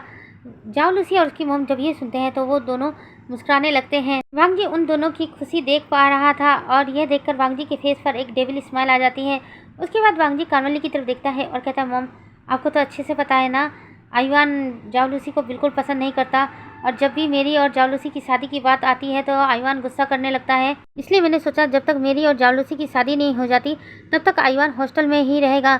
जावलूसी जब ये सुनती है तो वो तो बहुत ज़्यादा खुश हो जाती है और खुश होकर जल्दी से वांग जी के पास आकर बैठ जाती है और वांग जी का हाथ पकड़ लेती है और कहती है सीरियसली वांग जी, तुम मुझसे शादी करने वाले हो। वांग जी जावलूसी की तरफ देखकर मुस्कुरा देता है और कहता है हाँ जावलूसी, मैं तुमसे शादी करना चाहता हूँ, क्या तुम मुझसे शादी करोगी। जावलूसी जब ये सुनती है तो हाँ में सर हिला देती है। वांग जी जब ये देखता है तो मुस्कुरा देता है। उसके बाद कार्मेली की तरफ देखता है और कहता है कि मॉम, मुझे काम के सिलसिले में कुछ दिनों के लिए बाहर जाना होगा, कुछ दिनों तक मैं घर वापस नहीं आऊँगा। आप और जावलूसी मिलकर शादी की तैयारी कीजिए, आज से 15 दिन बाद हम दोनों की शादी होगी। जावलूसी जब ये सुनती है तो बहुत खुश हो जाती है। कार्मेली भी हाँ में सर हिलाती है। उसके बाद वांग जी कहता है कि माँ, शादी हमारे लैंड मेंशन में ही होगी, इसलिए लैंड मेंशन को बहुत अच्छे से दुल्हन की तरह सजा देना। कार्मेली कहती है तुम चिंता मत करो बेटा, मैं और जावलूसी मिलकर सब काम कर लेंगे। जावलूसी भी हाँ में सर हिलाती है और कहती है हाँ वांग जी, तुम चिंता मत करो। वांग जी जब ये सुनता है तो मुस्कुरा देता है और कहता है तो फिर ठीक है, मुझे अभी जाना होगा, लेकिन अगर आप लोगों को किसी भी चीज़ की ज़रूरत हो तो मेरी सेक्रेटरी मिंग को कॉल कर सकते हैं और मदद के लिए यहाँ बुला सकते हैं। कार्मेली हाँ में सर हिलाती है और कहती है ठीक है बेटा, मैं सेक्रेटरी मिंग को बुला लूँगी। उसके बाद वांग जी वहाँ से चला जाता है। यहाँ से फ्लैशबैक खत्म हो जाता है। वांग जी जावलूसी की तरफ देखकर एक डेविली स्माइल करता है और कहता है मैं तुमसे शादी नहीं कर सकता। तभी कार्मेली वांग जी के पास आती है और कहती है बेटा ये तुम कैसी बातें कर रहे हो, तुमने ही तो कहा था कि तुम जावलूसी से शादी करना चाहते हो। वांग जी कहता है हाँ माँ, मैंने कहा था, लेकिन उससे पहले मैंने आपको ये भी कहा था कि जिस दिन मुझे आयुन की माँ मिल गई मैं उसे एक्सेप्ट कर लूँगा और उससे शादी कर लूँगा। मॉम, मैंने आपसे एक बात छुपाई, मुझे अच्छे से याद है आज से 5 साल पहले क्या हुआ था। आज से 5 साल पहले मैंने एक ओमेगा के साथ वन नाइट स्टैंड किया था, जिस वजह से आयुन इस दुनिया में आया है और मैंने उस ओमेगा को ढूंढ लिया है जिसके साथ मैंने वन नाइट स्टैंड किया था। कार्मेली और जावलूसी जब ये सुनती है तो हैरानी से वांग जी की तरफ देखती है और जावलूसी तभी बीच में बोलती है ये कैसी बकवास वाली बातें कर रहे हो वांग जी, तुमने किसी के साथ वन नाइट स्टैंड नहीं किया था। वांग जी कहता है मैंने किया था और वो ओमेगा मुझे मिल भी चुका है। ऐसा कहकर वांग जी विंग को बुलाता है। तभी विंग वहाँ आ जाता है। विंग के साथ दोनों आयुन भी थे। कार्मेली दोनों आयुन को देखकर हैरान हो जाती है और कहती है वांग जी ये तो 2 हैं। वांग जी जब ये सुनता है तो मुस्कुरा देता है और कहता है हाँ माँ, क्योंकि मेरे ओमेगा ने ही 2 बच्चों को बर्थ दिया था। उसने बेबी को बर्थ दिया था, लेकिन गलती से एक बेबी मेरे में रह गया था, एक बेबी विंग के पास। मैं विंग से शादी करता हूँ माँ, इसलिए मैं जावलूसी से नहीं कर सकता। आज ही वे हम ने शादी कर ली है। ऐसा कहकर वांग जी अपने पॉकेट से मैरिज सर्टिफिकेट निकालता है और कार्मेली को दिखाता है। कार्मेली हैरानी से वांग जी की तरफ देख रही थी। तभी जावलूसी वांग जी के पास आती है और कहती है वांग जी तुम मेरे साथ ऐसा नहीं कर सकते। वांग जी कहता है जावलूसी वो मेरा ओमेगा है, मैंने उसके साथ वन नाइट स्टैंड किया है, इसलिए मैं उसे नहीं छोड़ सकता, वो मेरी जिम्मेदारी है। जावलूसी को अब बहुत तेज का गुस्सा आ जाता है। जावलूसी विंग और वांग जी दोनों की तरफ गुस्से से देखती है और फिर उसके बाद कहती है तुमने इसके साथ कोई भी वन नाइट स्टैंड नहीं किया, ये बस एक सरोगेट मदर है जिसने बस तुम्हारे बच्चों को बर्थ दिया है। वांग जी जब ये सुनता है तो कहता है जावलूसी ये क्या कहा तुमने। जावलूसी जब ये सुनती है कि गुस्से में वो क्या बोल गई तो कहती है नहीं, मेरे मुँह से अनजाने में ही निकल गया। वांग जी गुस्से से जावलूसी की तरफ देखता है और कहता है तो वो तुम थी ना, तुम्हें क्या लगता है इतने सालों से तुम जो राज अपने अंदर छुपा के रखोगी उसके बारे में मुझे कुछ पता नहीं चलेगा। तुमने मेरे साथ खेल खेलने की कोशिश की, लेकिन विंग ने तुम्हारा सारा प्लान ही चौपट कर दिया। मैंने सही कहा ना। वांग जी की ये बात सुनती है तो घबरा जाती है। तुम ये कैसी बातें कर रहे हो, ऐसा कुछ भी नहीं है, मैंने तुम्हारे साथ कोई भी खेल नहीं खेला है। वांग जी गुस्से से जावलूसी की तरफ देखता है और कहता है सच्ची तुमने कोई खेल नहीं खेला। ऐसा कहकर वांग जी सेक्रेटरी मिंग को कुछ इशारा करता है। तभी सेक्रेटरी मिंग अपने साथ एक ओल्ड लेडी को लेकर आता है। ओल्ड लेडी अपने घुटनों के बल बैठ जाती है। वांग जी उस ओल्ड लेडी के पास जाता है। विंग जब उस ओल्ड लेडी को देखता है तो हैरान हो जाता है और जल्दी से वांग जी के पास आता है और कहता है वांग जी ये तो मेरी आंट है ना। वांग जी विंग की तरफ देखता है और मुस्कुरा देता है और कहता है हाँ ये तुम्हारी आंट है जिसने तुम्हारे साथ वो सब किया था। वांग जी गुस्से से मैडम यू की तरफ देखता है और कहता है अब सच बताओगी तुमने वो सब क्यों किया था। तभी जावलूसी वहाँ जाती है और कहती है कि ये सब क्या हो रहा है, ये कौन है। वांग जी एक डेविल स्माइल करता है और जावलूसी की तरफ देखता है और कहता है अभी तुम्हें पता चल जाएगा ये कौन है। उसके बाद वांग जी गुस्से से मैडम यू की तरफ देखता है और कहता है कि सच सच बताती हो या तुम्हें पनिशमेंट मिले। मैडम यू घबराते हुए सबकी तरफ देखती है और कहती है हाँ मैं बताती हूँ। इससे पहले मैडम यू कुछ कह पाती जाओ लूसी जल्दी से मैडम यू को एक स्लैप मार देती है। वांग जी जब ये देखता है तो एक डेविल स्माइल करता है और कहता है जाओ लूसी ये क्या हरकत है, तुमने उन्हें स्लैप क्यों मारा। जाओ लूसी वांग जी की तरफ गुस्से देखती है और कहती वांग जी ये सब क्या हरकत है, तुम किसी भी एरे गेरे इंसान को उठाकर लाओगे और उसे झूठ बोलने को बोलोगे तो वो झूठ बोलेगा, तो इससे क्या साबित होता है। वांग जी मुस्कुरा देता है और कहता है जाओ लूसी ये तो सच बोलने वाली है ना, तुम्हें क्यों घबराहट हो रही है, या तुम इसलिए घबरा रही हो कि मेन कल्प्रिट तुम हो। तुम्हें पता है मुझे सारी सच्चाई पता है, लेकिन मैं इनके मुंह से जानना चाहता हूँ, इसलिए अपना मुंह बंद रखो और कोई भी ऐसी वैसी हरकत मत करो जिसकी वजह से मेरा गुस्सा बढ़ जाए और जिसका भुगतान तुम्हें सारी ज़िंदगी करना पड़े। जाओ लूसी जब ये सुनती है तो थोड़ा घबरा जाती है और चुप हो जाती है। तभी वांग जी मैडम यू की तरफ देखता है और कहता है हाँ आप तो सच्चाई बताने वाली थी ना, चुप क्यों हो गई, आगे बोलिए क्या हुआ था, आपने विहिंग के साथ ऐसा क्यों किया और किसके कहने पर किया। मैडम यू भी इस वक्त घबरा रही थी। घबराते हुए वो जाओ लूसी की तरफ देखती है और कहती है मैं आपको सब सच सच बताऊंगी। ऐसा कहकर मैडम यू बताना स्टार्ट करती है। यहाँ से हम 6 साल पहले का सीन देखते हैं। मैडम यू के हस्बैंड की डेथ के बाद मैडम यू रोज़ क्लब जाया करती थी क्योंकि उन्हें घर पे अच्छा नहीं लगता था और अगर वो घर पर रहती थी तो विहिंग को टॉर्चर करती रहती थी, इसलिए हर शाम वो क्लब के लिए चली जाया करती थी। एक दिन मैडम यू क्लब में बैठे हुए ड्रिंक कर रही थी, तभी मैडम यू को जाओ लूसी और उसकी मॉम की बातें सुनाई देती हैं। मैडम यू उन दोनों की बातें गौर से सुन रही थी। जाओ लूसी की मॉम जाओ लूसी से कह रही थी तुम्हारा दिमाग खराब है, तुमने अभी तक लैन वांग फंसाया क्यों नहीं, अब तक तो तुम दोनों की शादी हो जानी चाहिए थी। जाओ लूसी अपनी मॉम की तरफ देखती है और कहती है मॉम क्या करूं, वो बहुत ही कोल्ड पर्सन है और किसी की तरफ देखता तक नहीं है, और आपको अच्छी तरह पता है मैं कोई बड़ी मॉडल नहीं हूँ, एक छोटी मोटी मॉडल हूँ जो कंपनियों के साथ काम करती हूँ। कभी कभी मेरी कंपनी लैन कंपनी में मुझे भेजा करती है एज ए मॉडल, लेकिन लैन वांग जी कभी भी मेरी तरफ ध्यान नहीं देता। मैंने कई बार उनके करीब जाने की कोशिश की है, लेकिन हर बार वो मुझसे दूर भाग जाते हैं या मुझ पर गुस्सा करते हैं, इसलिए मैं उनके करीब नहीं जा पा रही हूँ। जाओ लूसी की मॉम जब ये सुनती है तो कहती है जब सीधी उंगली से घी ना निकले तो उंगली को टेढ़ी करनी पड़ती है। जाओ लूसी हैरानी से अपनी माँ की तरफ देखती है और कहती है कि आपके कहने का क्या मतलब है। उसकी माँ एक डेविली स्माइल करती है और कहती है तुम लैन वांग जी के साथ 1 नाइट स्टैंड कर लो और उसके बाद प्रेग्नेंट हो जाना। जब तुम उसके बच्चे से प्रेग्नेंट हो जाओगे तो वो तुमसे शादी करने के लिए राजी हो जाएगा और तुमसे शादी भी कर लेगा। उसके बाद तुम लैन एम्पायर की क्वीन बन जाओगी। जाओ लूसी जब ये सुनती है तो कहती है ओ कम ऑन मॉम, आपका दिमाग ख़राब है, मैं प्रेग्नेंट बिल्कुल नहीं, अगर मैं प्रेग्नेंट हो गई तो मेरा फिगर ख़राब हो जाएगा और आपको पता है ना मुझे मॉडलिंग में अपना बहुत बड़ा नाम कमाना है। अगर प्रेग्नेंट हो गई तो उसके बाद मुझे कोई भी अपने कंपनी पे नहीं लेगा और ना ही कोई प्रोजेक्ट देगा, इसलिए इस प्लान को तो भूल ही जाओ। जाओ लूसी मॉम कहती है तुम्हारा दिमाग ख़राब है तो तुम उस लैन वांग जी के करीब कैसे जाओगी। मैंने सुना है कि लैंस अपने पार्टनर के लिए हमेशा लॉयल रहते हैं, एक बार तुम दोनों की शादी हो गई तो लैन वांग जी तुम्हारे लिए हमेशा लॉयल रहेगा। जाओ लूसी कुछ देर के लिए कुछ सोचने लगती है, उसके बाद अपनी माँ की तरफ देखती है और कहती है मॉम वैसे तुम कह ठीक रही हो, लेकिन मैं प्रेग्नेंट नहीं होने वाली। ऐसा नहीं हो सकता कि कोई और प्रेग्नेंट हो जाए और फिर उसके बाद उस बेबी को लेकर मैं लैन वांग जी के पास जाऊँ और कहूँ कि ये बेबी उसका है। जाओ लूसी की बात सुनकर उसकी माँ उसे घूर घूर कर देखती है और कहती है अपनी बात क्लियर करो, मुझे कुछ समझ में नहीं आ रहा है। जाओ लूसी कहती है मॉम अगर कोई लैन वांग जी के बच्चे से प्रेग्नेंट हो जाए और उसके बाद उसके बच्चे को हम ले लें और उसे मैं अपना बच्चा कहूँ तो कैसा रहेगा। उसकी मॉम अभी भी घूर घूर कर उसकी तरफ देख रही थी और कहती है मुझे कुछ समझ में नहीं आ रहा है। जाओ लूसी अपनी मॉम की तरफ देखती है और मुस्कुरा देती है और कहती है मॉम अगर हम लैन वांग जी के सामने किसी बच्चे को ले जाएंगे तो लैन वांग जी उस बच्चे का डीएनए टेस्ट नहीं करवाएगा, जरूर करवाएगा। उस बच्चे का डीएनए टेस्ट अगर लैन वांग जी से मिल गया तो लैन वांग जी को 100% कहेगा कि वो बच्चा उसका है, लेकिन बच्चा मेरे पास है तो वो कभी भी मेरे से उस बच्चे का डीएनए टेस्ट नहीं करवाएगा, लेकिन हाँ वो मुझे एक्सेप्ट जरूर कर लेगा। जाओ लूसी की मॉम जब ये सुनती है तो कहती है हाँ आइडिया तो तुम्हारा अच्छा है, लेकिन हमें एक ओमेगा ऐसा कैसे मिलेगा जो खुद से ही अपने बच्चे को हमें सौंप देगा। तभी मैडम यू उनके पास आ जाती है और कहती है मैं आप लोगों की मदद कर सकती हूँ, मेरे पास एक ऐसा ओमेगा है, लेकिन मुझे उसकी एक अच्छी खासी कीमत चाहिए। जाओ लूसी की मॉम कहती है कि मैं आपको बहुत सारे पैसे दूंगी, लेकिन आपको मुझे उस ओमेगा को ला कर देना होगा। मैडम यू हाँ में सर हिला देती है। उसके बाद जाओ लूसी की मॉम कहती है हमें उस ओमेगा के साथ लैन वांग जी का 1 नाइट स्टैंड कराना पड़ेगा, जिससे वो ओमेगा प्रेग्नेंट हो जाएगा। जाओ लूसी जब ये सुनती है तो कहते नहीं मॉम मैं नहीं चाहती कि मेरे लैन वांग जी को कोई भी टच करे, इसलिए कोई भी 1 नाइट स्टैंड नहीं होगा। जाओ लूसी की मम्मी जब ये सुनती है तो कहती है ये तुम क्या बकवास कर रही हो, बिना फिजिकल हुए कोई ओमेगा प्रेग्नेंट कैसे हो सकता है। जाओ लूसी कहती है बहुत तरीके हैं मॉम प्रेग्नेंट होने का, बस हमें लैन वांग जी का सीरम चाहिए। जाओ लूसी की मॉम जब ये सुनती है तो कहती है वो हमें कैसे मिलेगा।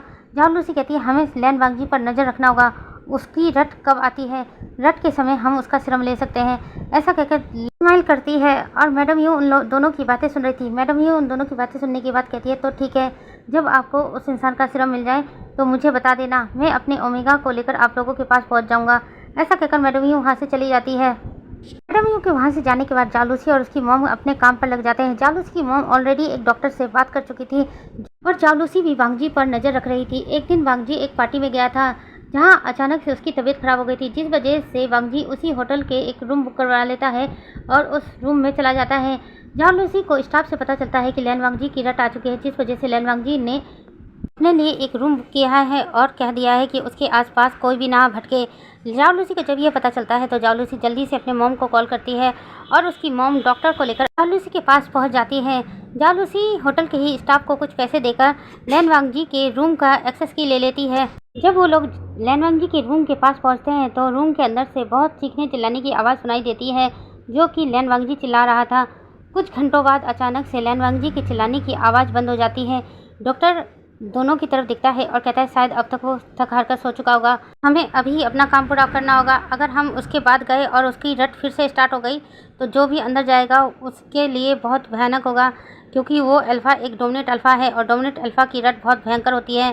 जालूसी और उसकी मॉम जब ये सुनते हैं तो कहते हैं, आप देरी क्यों कर रहे हैं, जल्दी से रूम के अंदर जाइए और उसका श्रम लेकर आइए।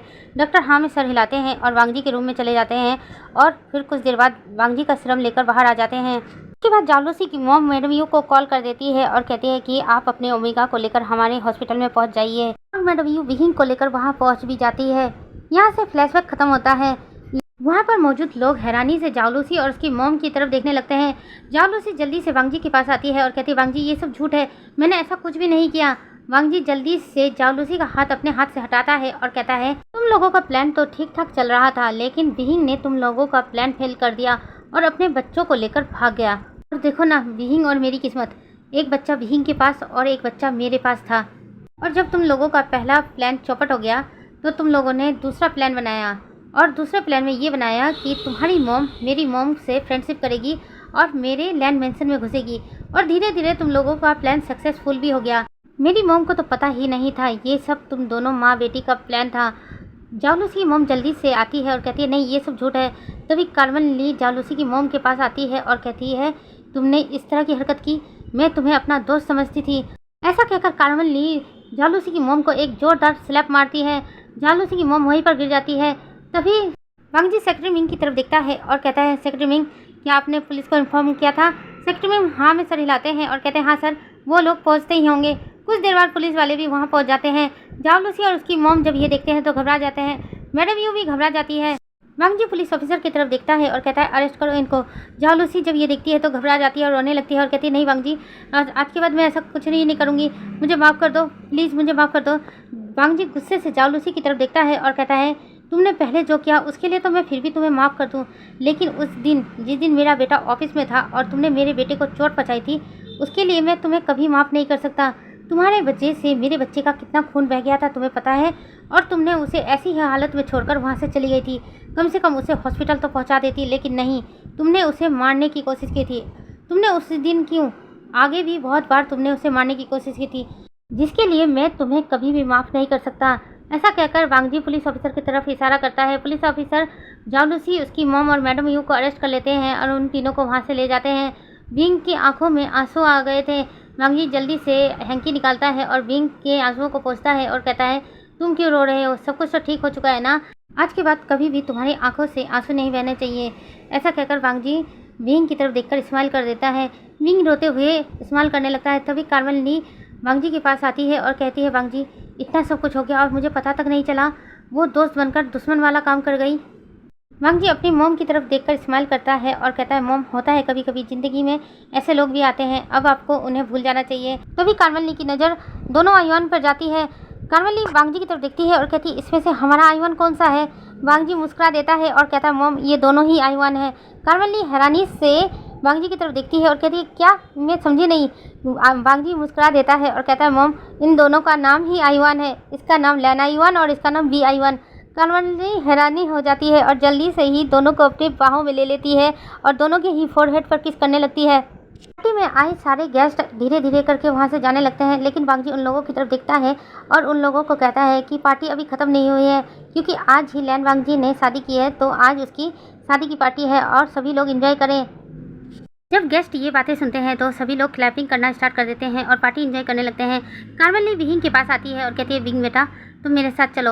ऐसा कहकर कार्मेल ली विहिंग को अपने साथ ले जाती है। वांगजी हैरानी से उन दोनों को जाता हुआ देख रहा था, लेकिन कुछ नहीं कहता। उसके बाद वांगजी अपने दोनों बच्चों के साथ पार्टी एंजॉय करने लगता है। कुछ देर बाद कार्मेल ली वापस वांगजी के पास आती है और कहती है, बेटा पार्टी मैं संभाल लूँगी, विहिंग तुम्हारा रूम में इंतजार कर रहा है, तुम विहिंग के पास जाओ। वांगजी हैरानी से अपनी माँ की तरफ देखने लगता है और कहता है, मॉम ये सब क्या है।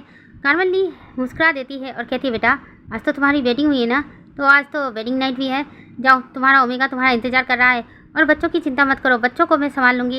ऐसा कहकर कार्मेल ली लैन आइवान और वी आइवान दोनों को अपनी बाहों में उठा लेते हैं और पार्टी में तीनों इंजॉय करने लग जाते हैं। उसके बाद हम वांगजी को देखते हैं जो इस वक्त अपने रूम की तरफ जा रहा था।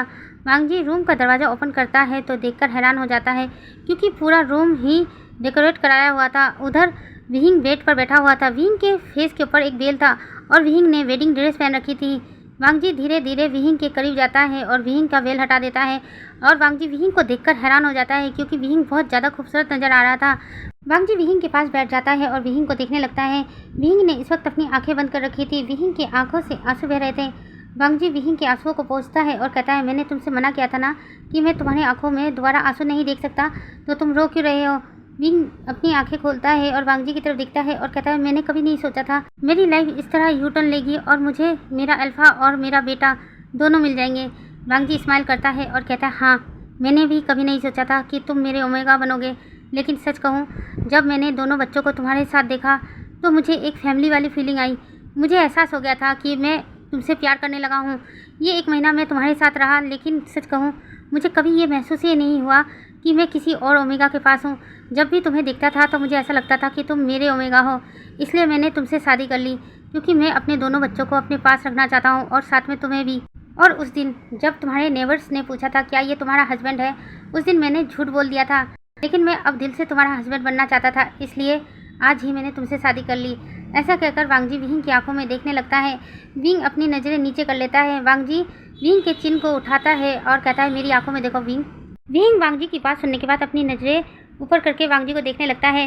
वांगजी विहिंग की आंखों में देखता है और कहता है कि वैसे एक बात बताऊं, तुम तो हर वक्त मुझसे लड़ते रहते हो, आज तुम ऐसा क्यों शर्मा रहे हो। विहिंग अपनी नज़र फिर से नीचे कर लेता है और कहता है, इससे पहले तुम मेरे कोई भी नहीं थे, लेकिन आज तुम मेरे अल्फा और हस्बैंड दोनों हो, इसलिए मुझे थोड़ी शर्म आ रही है। ऐसा कहकर विहिंग फिर से अपनी नज़रें नीचे कर लेता है। वांगजी कहता है, हाँ ये बात तो ठीक है, आज मैंने तुमसे शादी की है और आज हमारी वेडिंग नाइट भी तो है। ऐसा कहकर वांगजी विहिंग की आंखों में देखने लगता है। विहिंग को वांगजी से इस वक्त बहुत शर्म आ रहा था, इसलिए विहिंग अपनी नज़र इधर उधर कर रहा था। वांगजी धीरे से विहिंग के करीब जाता है और विहिंग के लिप पर एक कोई किस कर देता है। विहिंग हैरानी से वांगजी की तरफ देखने लगता है और कहता है, ये क्या था। वांगजी कहता है, छोटा हो गया ना, मुझे बड़ा करना चाहिए था ना। विहिंग हैरानी से वांगजी की तरफ देखने लगता है और कहता है, नहीं मेरे कहने का मतलब ऐसा नहीं था। वांगजी कहता है, मैंने तुम्हारे कहने का मतलब समझ लिया है। ऐसा कहकर वांगजी जल्दी से रूम की लाइट ऑफ कर देता है और उसके बाद तो उन दोनों का एवरीडे मीन्स एवरीडे स्टार्ट हो जाता है। यहाँ से सीन शिफ्ट करके हम 5 महीने बाद का सीन देखते हैं। इस वक्त विहिंग अपने पुराने घर में था और गुस्से से वांगजी को देख रहा था।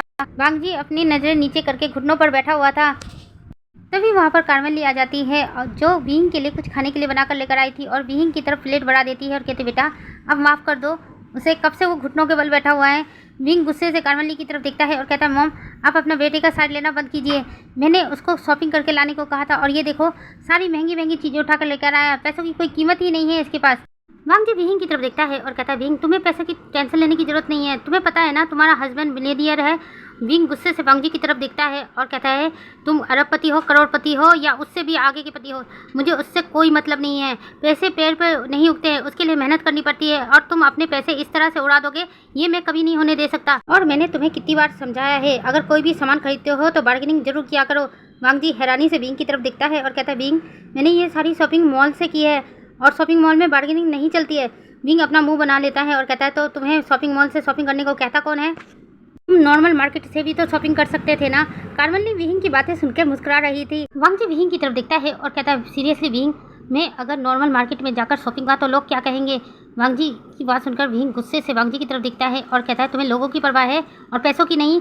इस तरह से पैसे बर्बाद करते रहते हो। वांगजी जब ये देखता है कि भींग बहुत ज़्यादा ही गुस्सा कर रहा है तो वांगजी जल्दी से भींग के पास आकर बैठ जाता है और भींग का हाथ पकड़ता है और कहता है, भींग इतना गुस्सा करना बंद करो, तुम्हें पता है ना तुम प्रेग्नेंट हो और तुम ज़्यादा गुस्सा करोगे तो बेबी को हार्म हो सकता है।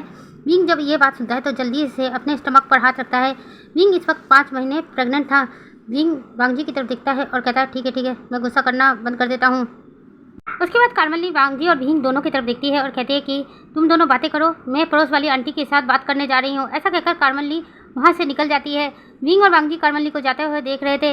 वांगजी भींग की तरफ देखता है और कहता है, जब से मॉम यहाँ पर आई है मॉम भी खुश रहने लगी है। तुम्हें पता है लैंड मैंसन में मॉम हमेशा उदास रहा करती थी क्योंकि वो वहाँ पर अकेली पड़ जाती थी, लेकिन यहाँ पर आने के बाद तो उन्हें अपनी उम्र की कई सारी फ्रेंड्स मिली हैं जिनसे वो गॉसिप करती रहती है। भींग वांगजी की बात सुनकर मुस्कुरा देता है और कहता है, हाँ लेकिन कई बार आकर मुझसे शिकायत भी करती है कि वहाँ की सारी औरतें अपने डॉटर इन लॉ या ओमेगा सन इन लॉ के बारे में शिकायत करती रहती है, लेकिन वो मेरे बारे में कोई भी शिकायत नहीं कर सकती। वो अपने फ्रेंड्स के सामने मेरी चुगली करना चाहती है लेकिन उन्हें चुगली करने का कुछ भी नहीं मिलता। वांगजी भींग की बात सुनकर मुस्कुराने लगता है और कहता है, तुमने सही डिसीजन लिया था लैंड मैंसन को छोड़कर यहाँ रहने का। भींग कहता है, लैंड मैंसन में मैं परेशान हो जाता था, तुम्हारे दोनों बच्चे इतने शैतान हो गए थे कि किसी भी रूम में जाकर छुप जाया करते थे और सारा दिन मुझे उन्हें ढूंढने में लग जाया करता था और मैं थक भी जाया करता था, इसलिए मैं यहाँ वापस आ गया। कम से कम यहाँ कमरे कम हैं और उन्हें ढूंढने में मुझे कोई परेशानी भी नहीं होती। वांगजी भींग की बात सुनकर स्माइल कर देता है। एक्चुअली भींग को लैंड मैंसन में अच्छा नहीं लगता था, भींग को अपना घर ही सबसे अच्छा लगता था और वांगजी को भी यहाँ पर ही अच्छा लगता था, इसलिए दोनों ने डिसाइड किया कि वो वापस यहीं पर आकर रहने लगेंगे। शुरू में कार्मली लैंड मैंसन में रहा करती थी लेकिन लैंड मैंसन में कार्मली को अकेलापन महसूस होता था, इसलिए कार्मली भी वो इनके साथ आकर रहने लगी। भींग और वांगजी आपस में बातें कर ही रहे थे तभी वी आईवान और लैन आईवान दोनों ही अपने रूम से बाहर आ जाते हैं। वी आईवान जल्दी से आकर वांगजी के लैब पर आकर बैठ जाता है। लैन आईवान भी वांगजी के लैब पर आकर बैठ जाता है और दोनों एक साथ बोलते हैं, डैडा हम दोनों ने अपना होमवर्क कंप्लीट कर लिया, अब तो हम मूवी देख सकते हैं ना। वांगजी कहता है, हाँ अब देख सकते हो।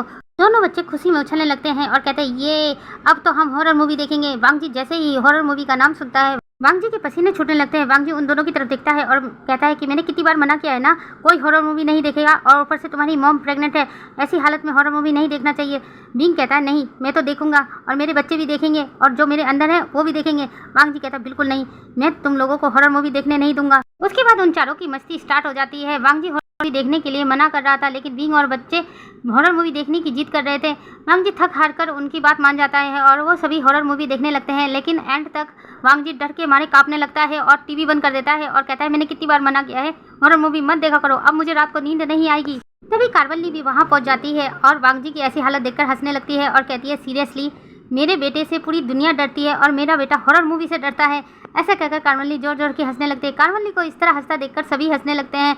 वांगजी अपना अजीब सा मुंह बना लेता है और दूसरी तरफ फेस कर लेता है। तो चलिए गाइस, इसी हैप्पी मोमेंट के साथ मेरी ये स्टोरी यहीं खत्म होती है। आप लोगों को मेरी ये स्टोरी कैसी लगी प्लीज़ कमेंट करके जरूर बताइएगा और हाँ, लाइक करना मत भूलिएगा और जो मेरे चैनल पर नए आ रहे हैं प्लीज़ मेरे चैनल को सब्सक्राइब कर दीजिएगा और बेल आइकन का बटन दबाना मत भूलिएगा। और एक और बात, आप लोगों को मेरी अगली स्टोरी किस टॉपिक पर चाहिए प्लीज़ मुझे कमेंट करके ज़रूर बताना। मैं अपनी पूरी कोशिश करूँगी उसी टॉपिक पर स्टोरी लाने की।